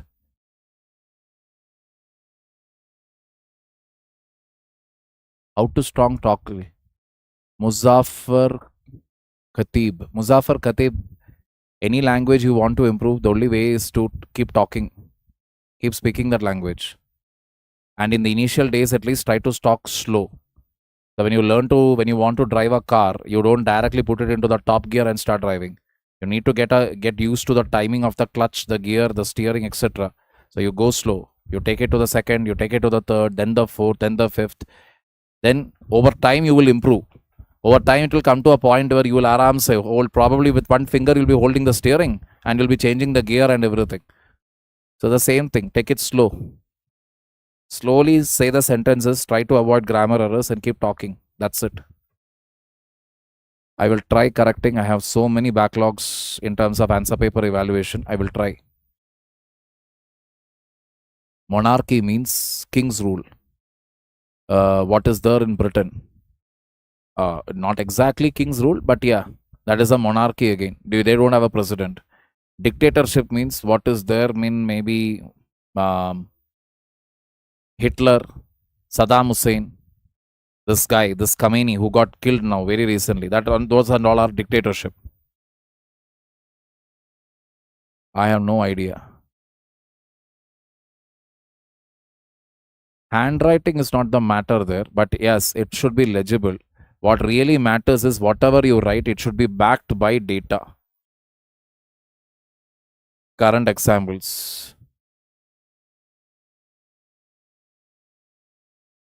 Positive conclusion, where you give names of schemes, of the current governmental schemes as way forward.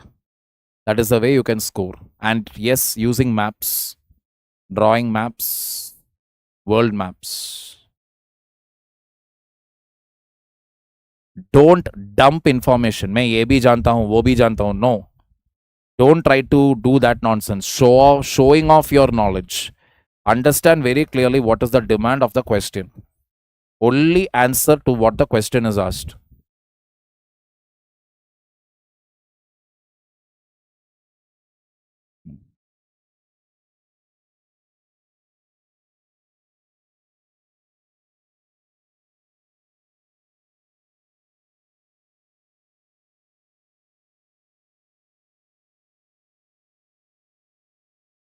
Get into a job, Yogesh. I already told you. Understanding polity, the language is very difficult because I am from a science background. Any tips to improve that? First tip is, first of all, forget your background. Your background doesn't matter anymore. And in case you don't understand the language, put that language into ChatGPT and ask what is its simple meaning. That you can do. Whatever that sentence is there which you didn't understand, type it as it is. Copy paste it into ChatGPT. Ask it, explain this in simple language. Finished. That's all that is there. What about AAP versus BJP? Irrelevant.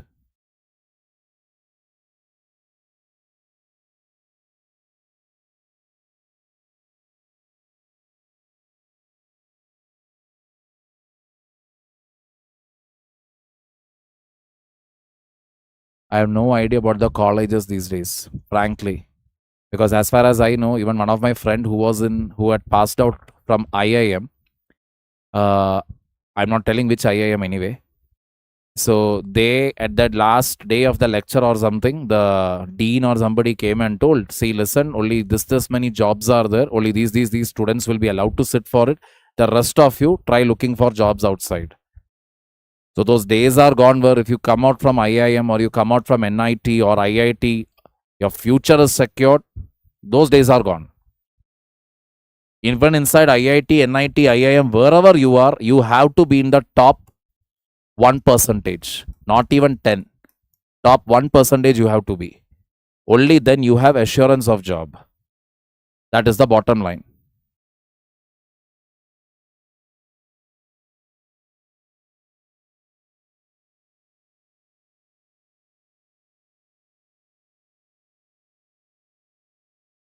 Very good. You have a job with Mahindra in Nagpur as CAD designer, then why are you worried, man? UPSC मिले तो सही है, नहीं मिलेगा तो भी ठीक है. Listen to the interviews given by all the former bureaucrats. At the end of the day, what do they say? They all say only one thing. It is just a job. That is the reality of it. You are thinking you will do this, you will do that. You won't do anything. You can't do anything. Maximum, you can shout at the people who are working below you. Beyond that, kuch bhi nahi aapke paas. So understand that very, very clearly. So why are you getting worried? I thought you are jobless or something. You already have a job, means, and why are you worried, man? Worst case scenario, what will happen? You will not clear UPSC. You will keep getting promotion. So one guy that I have heard of, an acquaintance, he was working with Tata. He suggested a very good idea to them.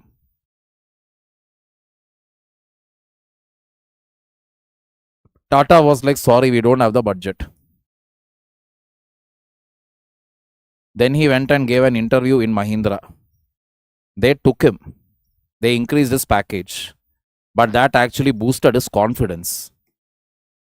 So he went and gave an interview for Toyota. They doubled the package of Mahindra.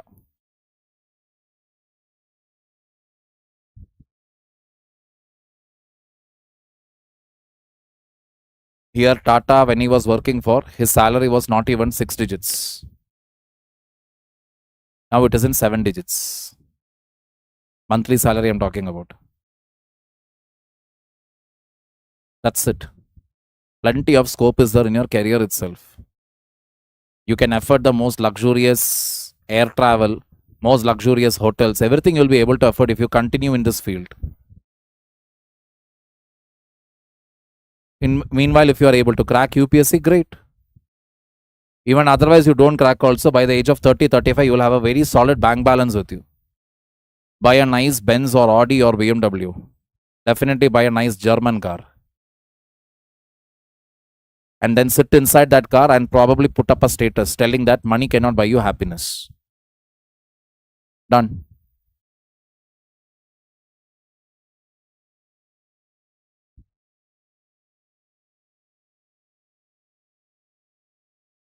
MSTO Rupesh Yadav. Love you from Nepal. Love you too. Governance model integrated with technology. What is the point of telling me that I am not an MLA or MP? Your model, if you tell me, there is no point, Datta Kaushal. Sheikh Mahbub, it will happen because current affairs is random stuff with no head, no tail. So all you can do is like keep reading it again and again. Wherever you got stuck, mark it again. Read those portions again. Recall will improve. You are looking a little tired today. Yeah, this is my second class. I had a class at 4:30 to 6:30. That is why. And I'm a little hungry also. Afan Mansoori, I told you I'm already busy with multiple things. So maybe I won't be able to do it.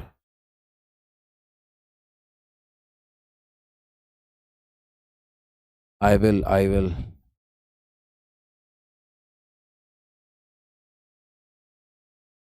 Please, again, I'm not the person for it. मैं relevance बताऊँ या नहीं, it doesn't make any difference. You give it, send it to probably some MP or MLA, not me. Families see a government job better than private. Brother, Yogesh ji, in your story, you better be the hero. In my story, if you'd ask me, my parents are also not happy that I didn't crack UPSC. My parents are not happy. And that comparison is there because my younger brother is in the army, major. What do you do then? You cannot change them. You improve your life. They will have many such aspirations and desires. As long as you're not wasting the money, you're not drinking, you're not smoking, you're not philandering around, you go ahead and lead your life. Do what will give you happiness. Once you, now I think, who is it? KL Rahul's mother. Who is it? Even after getting trophies and medals, everything, she still complains, but you still don't have a government job. That Purana Zamana's build is like that. I won't give my daughter. Even if Shah Rukh Khan comes, I won't give my daughter to him because Shah Rukh Khan does not have a government job, right? Again, a movie dialogue from a Malayalam movie. So that is the reality in our country. That you cannot change. You have a job, you build on it, man. You build on your career. That is the reason why you are so stressed. Oh, I will become a bad son if I don't clear UPSC. Okay, I have not cleared UPSC, so am I a bad son? 99% don't clear the UPSC, so they are all bad sons and bad daughters. And all of us should be probably jumping into the Arabian Sea or Bay of Bengal, depending upon our geographic location. Cut that crap, man. Nonsense. I will try. I'll try giving questions. How many siblings do you have? Very good question. 3. One elder sister, then me, then one younger sister, then one brother.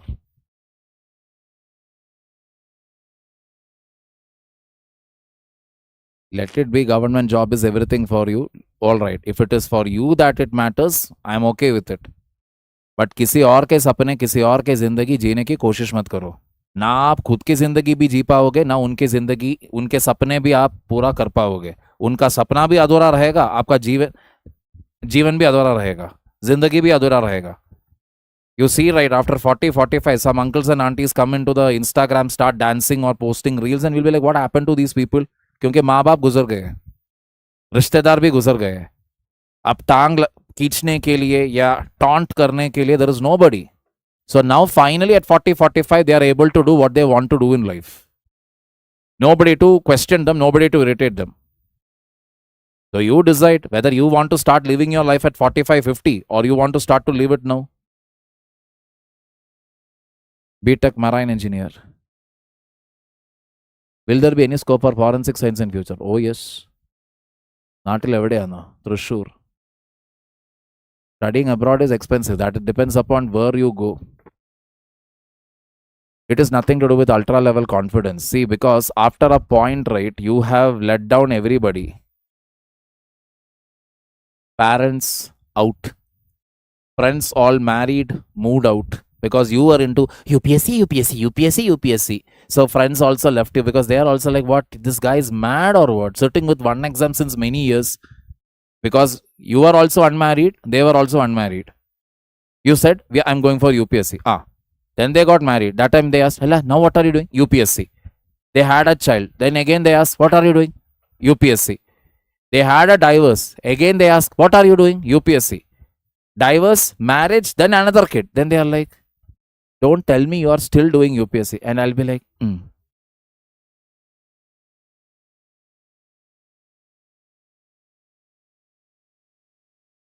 When you disappoint everybody, you will finally understand what only matters is you.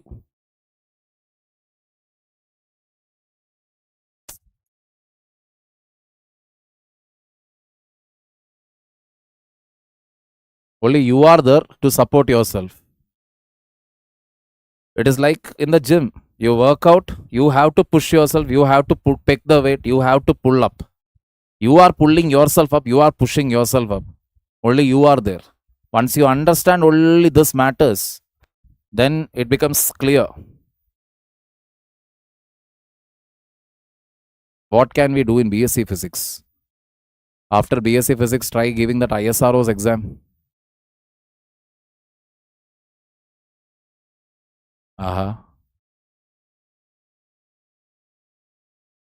No such benefit. Yep, thank you, Daisy.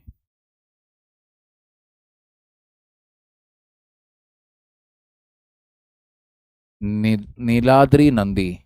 I am from the state of Kerala. I have no idea about West Bengal's education system or college system there.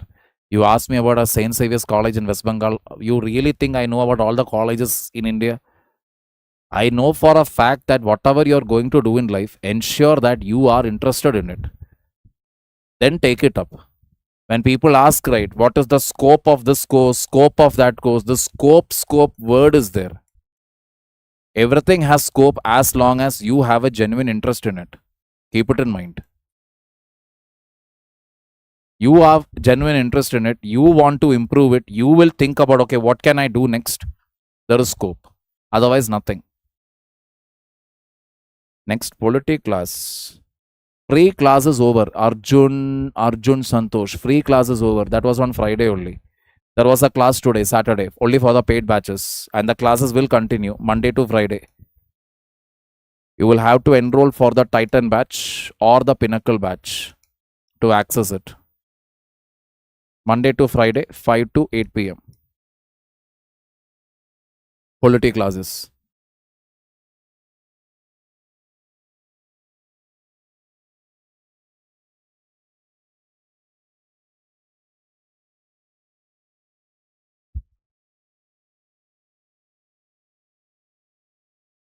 Vedic sit and study. Put a timetable and sit and study. Nothing else to do. 10th standard, not that it is very, very important like how people say, but 10th standard, if you have good marks, you can get into good college. That is the point.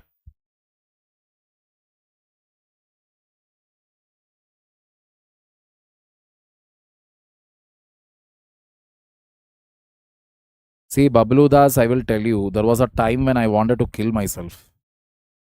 I'm not joking here. I'm not looking for your sympathy also. I've shared this earlier also. There was a time when I wanted to kill myself. I did not want to live anymore. That time, what saved me from taking that stupid decision was one phone call.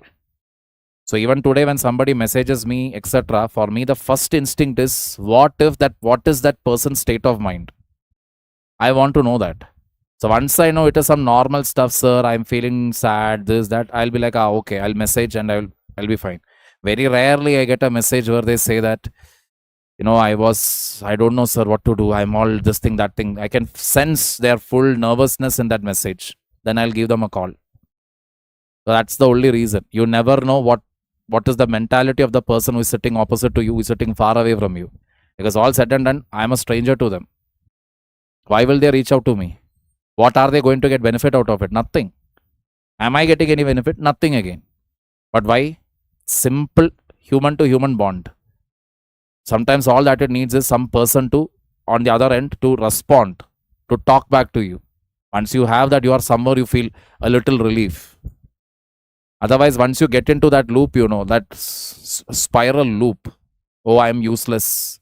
Oh, I'm good for nothing. That's it. My life is gone. I am terrible. I am this. I am that. I am this. I am that. You'll go down only. To come back from up there, it is not easy. And this generally ends in a very ugly manner. My job is always to check in which part of the slide they are in. Where they are in that slide. That's it. I work out daily. I try to work out daily. I'm 39, right? So I have to increase my workouts because I'm not getting any younger.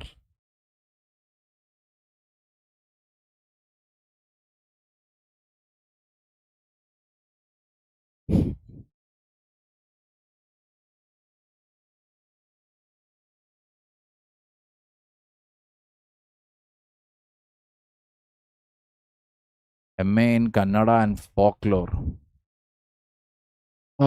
You can try doing research in Kannada literature, etc.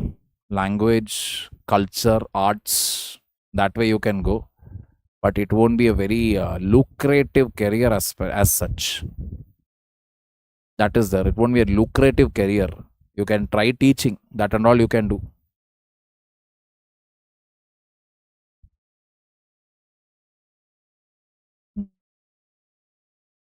Inspiration I don't want. Just do something in your life, people. Earn money. Take care of yourself. That's all I will say. Take care of yourself. If you are very confused to do what in life also, I would still tell you, pick any book to read and start exercising. Start taking care of your mind. Start taking care of your body. Do these two things. Eventually, at least you will get some clarity. What is important, what is irrelevant, all that you will get.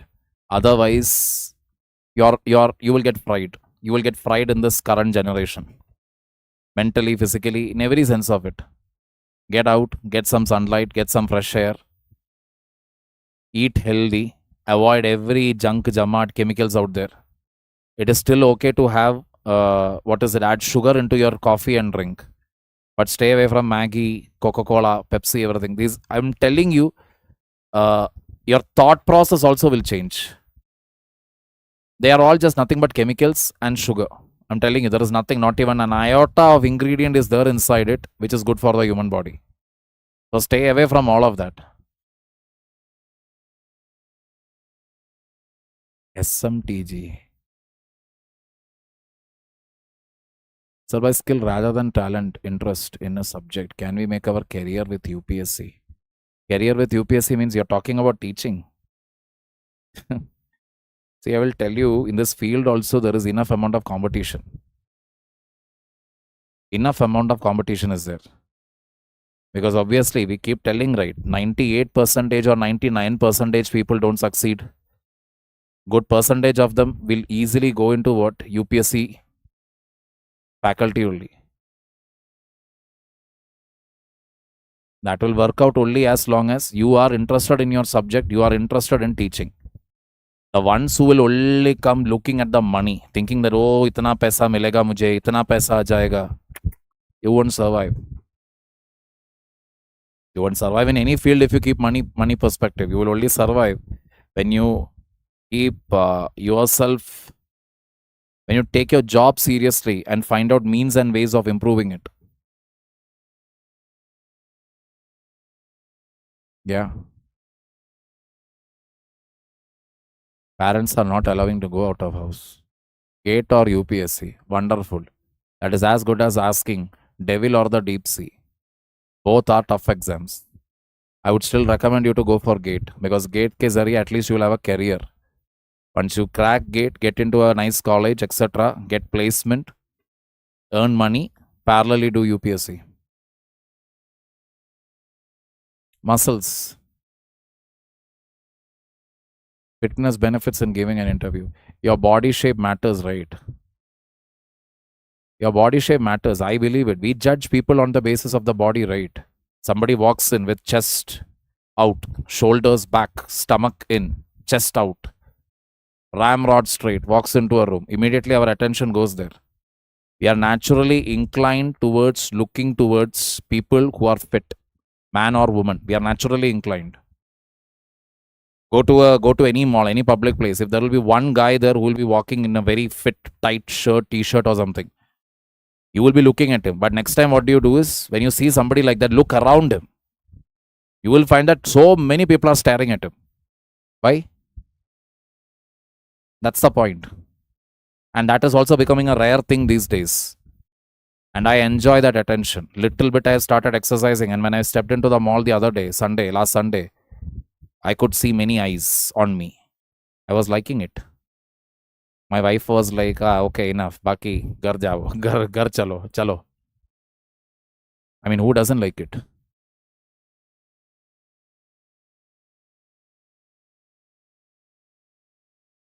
Class timing. I have no idea.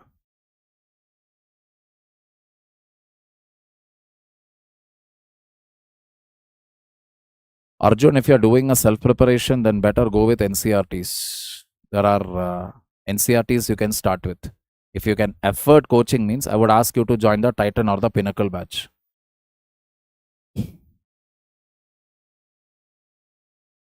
Shanaya, extreme self doubt from past failure. Again, the same thing. Take care of your body. Any pain in your heart or your mind or your soul or whatever it is, you will learn to deal with it when you hit the gym. Gym is the one place where it teaches you to win by failing. That last rep where you're unable to pull it up anymore, you are like, hoo ha, you make all the sounds. That's where that muscle building happens. So exercise to failure.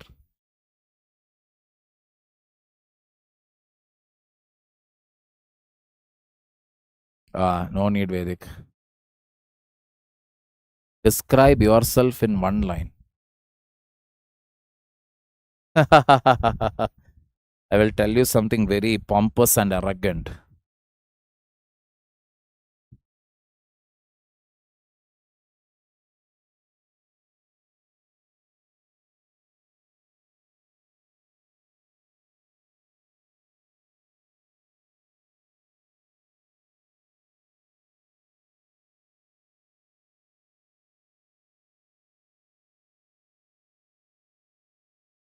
During my UPSC interview, I wanted to find out what is the meaning of my name, Nikhil. So, according to some Bengali text or something, it is apparently a Bengali name. That is what I got to know. I'm not sure to what extent it is true.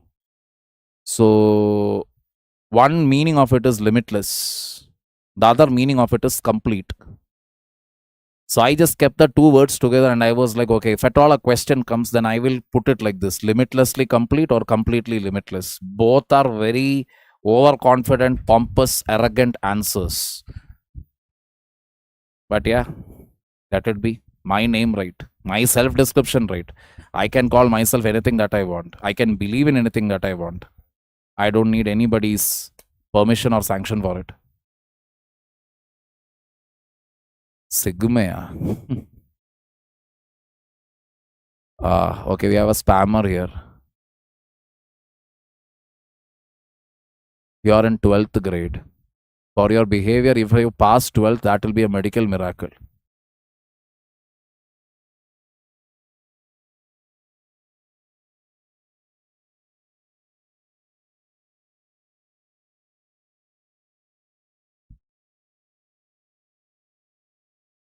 Unstoppable. I will rise. I will keep rising up. Each time I face a defeat or a failure, I'll keep coming back. That much I know. I don't know whether that will be a definition for unstoppable. I know one thing, I have to keep doing it. Now that I have a family also to take care, my son is there. Not that it matters to him. For him, if I spend time with him, he's the happiest person. I am the world for him. But when I look at his innocent smile, the way he comes and kisses me, it somehow puts that pressure on me that I need to do more for him.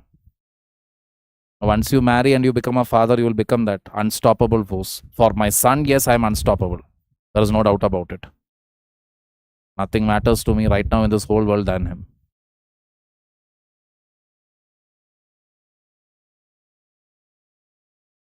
Change the password, give the phone to your mother.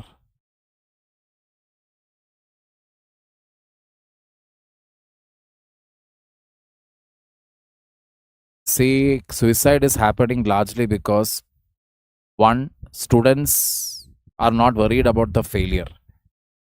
Students are worried about, if I fail this exam, how are my parents going to deal with it? To be very honest, every student can deal with the failure. Students know to deal with failures. Every student knows. But what they don't know to deal with is how to deal with that emotional atyachar from the side of the parents. That is where the suicide happens. Unable to think about, oh my God, my parents will talk like this, my parents will react like this. And which is true. Many a times it is true. Parents overreact over one small exam debacle. So it happens. What story will I say? 2013, I gave my first attempt, cleared the mains. Then I couldn't clear the prelims. 16, I went till interview. Interview, I missed out by 19. Not interview. Mains marks was very less. So from the final list, I missed out by 19 marks. Then I felt, okay, it's already 4-5 years down the line. I should start giving other exams. SSC CGL, I tried giving. Couldn't clear it because it clashed with my UPSC mains exam. Again gave SSC CGL. That is when the exam got cancelled and the whole thing got stretched out by years together. IB I tried giving, couldn't clear. RBI grade B I gave, mains I couldn't clear. KAS I gave, Kerala Administrative Service exam, came till the final list, then I lost it in the case. But then all these years, teaching used to come back to me every time. Every time.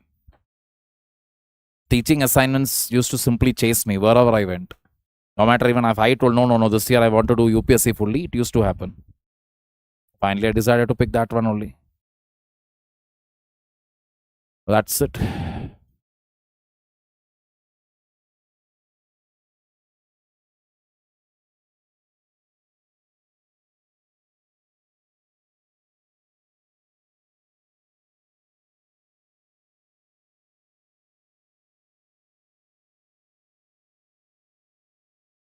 What will you make your son become when he grows up? I only want him to eat on time, sleep well. I will only ask him these two questions. Did you have your food? Did you sleep well? Yes. Did you exercise? What I don't want him to do will be don't drink, don't smoke, don't take drugs, don't enter my home breaking any girl's heart. Only these four. Rest, what he does with his job, whom he chooses as a life partner, it's entirely left to him. Alcohol, smoking, drinking, drugs, breaking a girl's heart or making a girl feel pathetic about herself, those won't be tolerated. Rest, he can do whatever he wants. I don't care.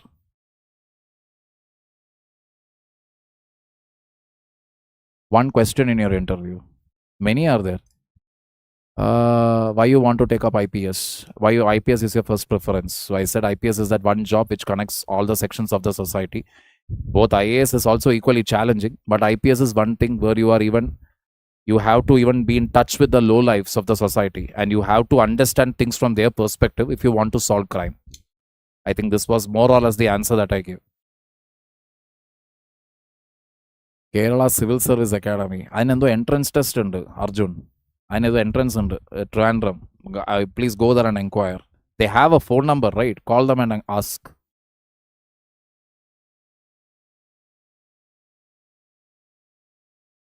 What are the other exams I can give after humanities background? You can try banking, railway, SSC, the usual drill. And humanities background, you can even try NET.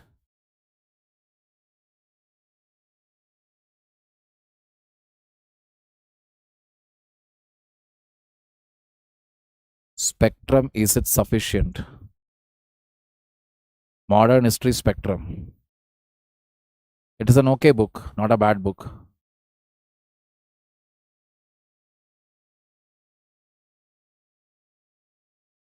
IAS and IFS. IRA, please Google it. Shafina, try at least 1 or 2 hours if you can prepare. That would be good. 1 or 2 hours. Whenever your child sleeps or some time you try to get out and prepare. And I would suggest try to prepare on the basis of PYQs. Don't go by the conventional way of reading the notes, everything. PYQs, read it, read the question and try to solve each topic.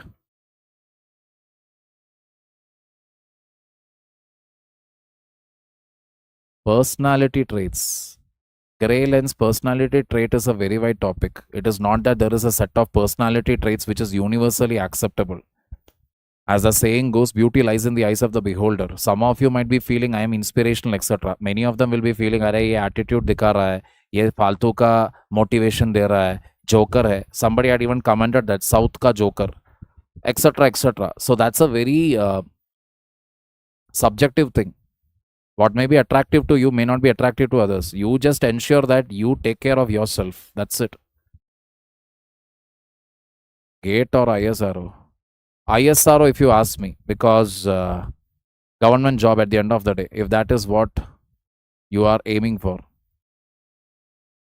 Shafina, Malayaliana, 916, Malayaliana.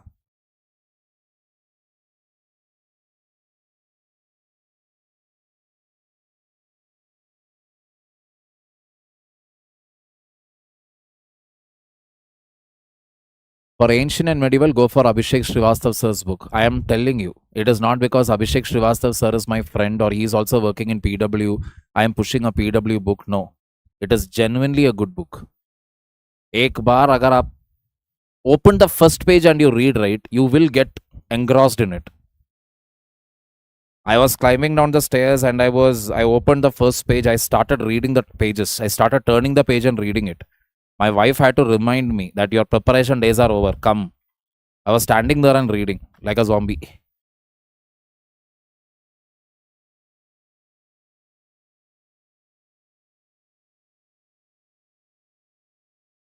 Nah.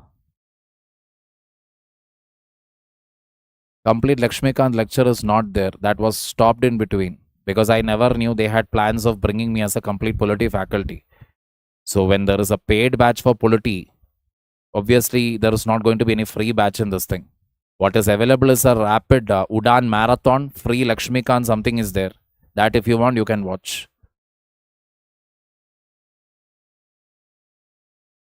If you prepare very well, Naga, Bandishu, Gupta, you will be able to do.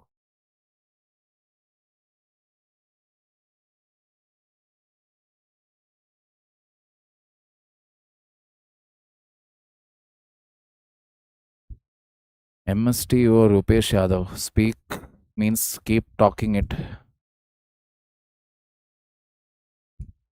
How to lose weight? For every 20 kilo of your body weight, have 1 liter water. So if you are 80 kilo, have 4 liters. If you are 75 kilo, whatever, accordingly, 60 kilo, 3 liters. Plus, if you weigh 80 kilogram, you have to take 80 grams of protein in a day. Whether you work out, you don't work out. If you are working out, weight training, if you are doing, then in that case, for every 80 kilo, you have to take some 1.2 into 80. That is 96 grams of protein. Even more heavy weight training you are doing, then 1.5 into 80. This depends upon your workout intensity. Proteins, if you don't take, you're not going to lose weight. As simple as that. I wish, Anaya, no. Some things will come with age only, right? I'm 39. Come on, people. बुड्ढा हूं मैं. अब इस उम्र में अगर if I don't have some sense inside my head means then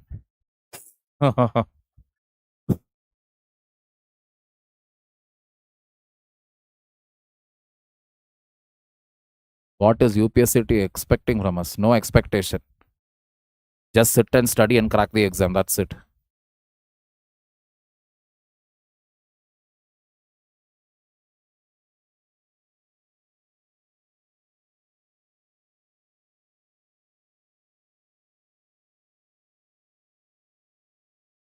Do squats. Don't do any other exercise. Do squats every day. You'll start putting on weight and have a nice protein diet.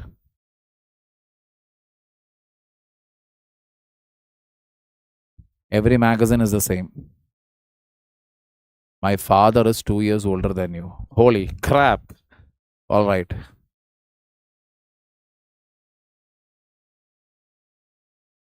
Get busy, Sudhir Kaneti. You will control your emotions. When you don't have time, you will not think about your emotions. Same thing. Control your mind. Go start working. Start earning money. Stay busy in your life.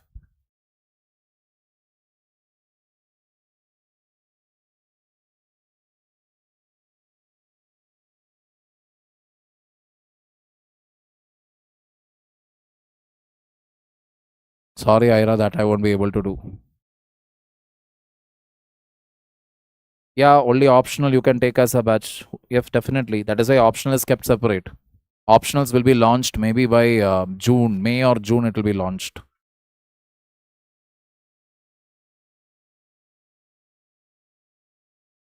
Shibam I already said I never knew I would become a teacher. I always wanted to be a cop. I always wanted to be a cop. Police movies, police stories. I always loved it. It was always there in my head.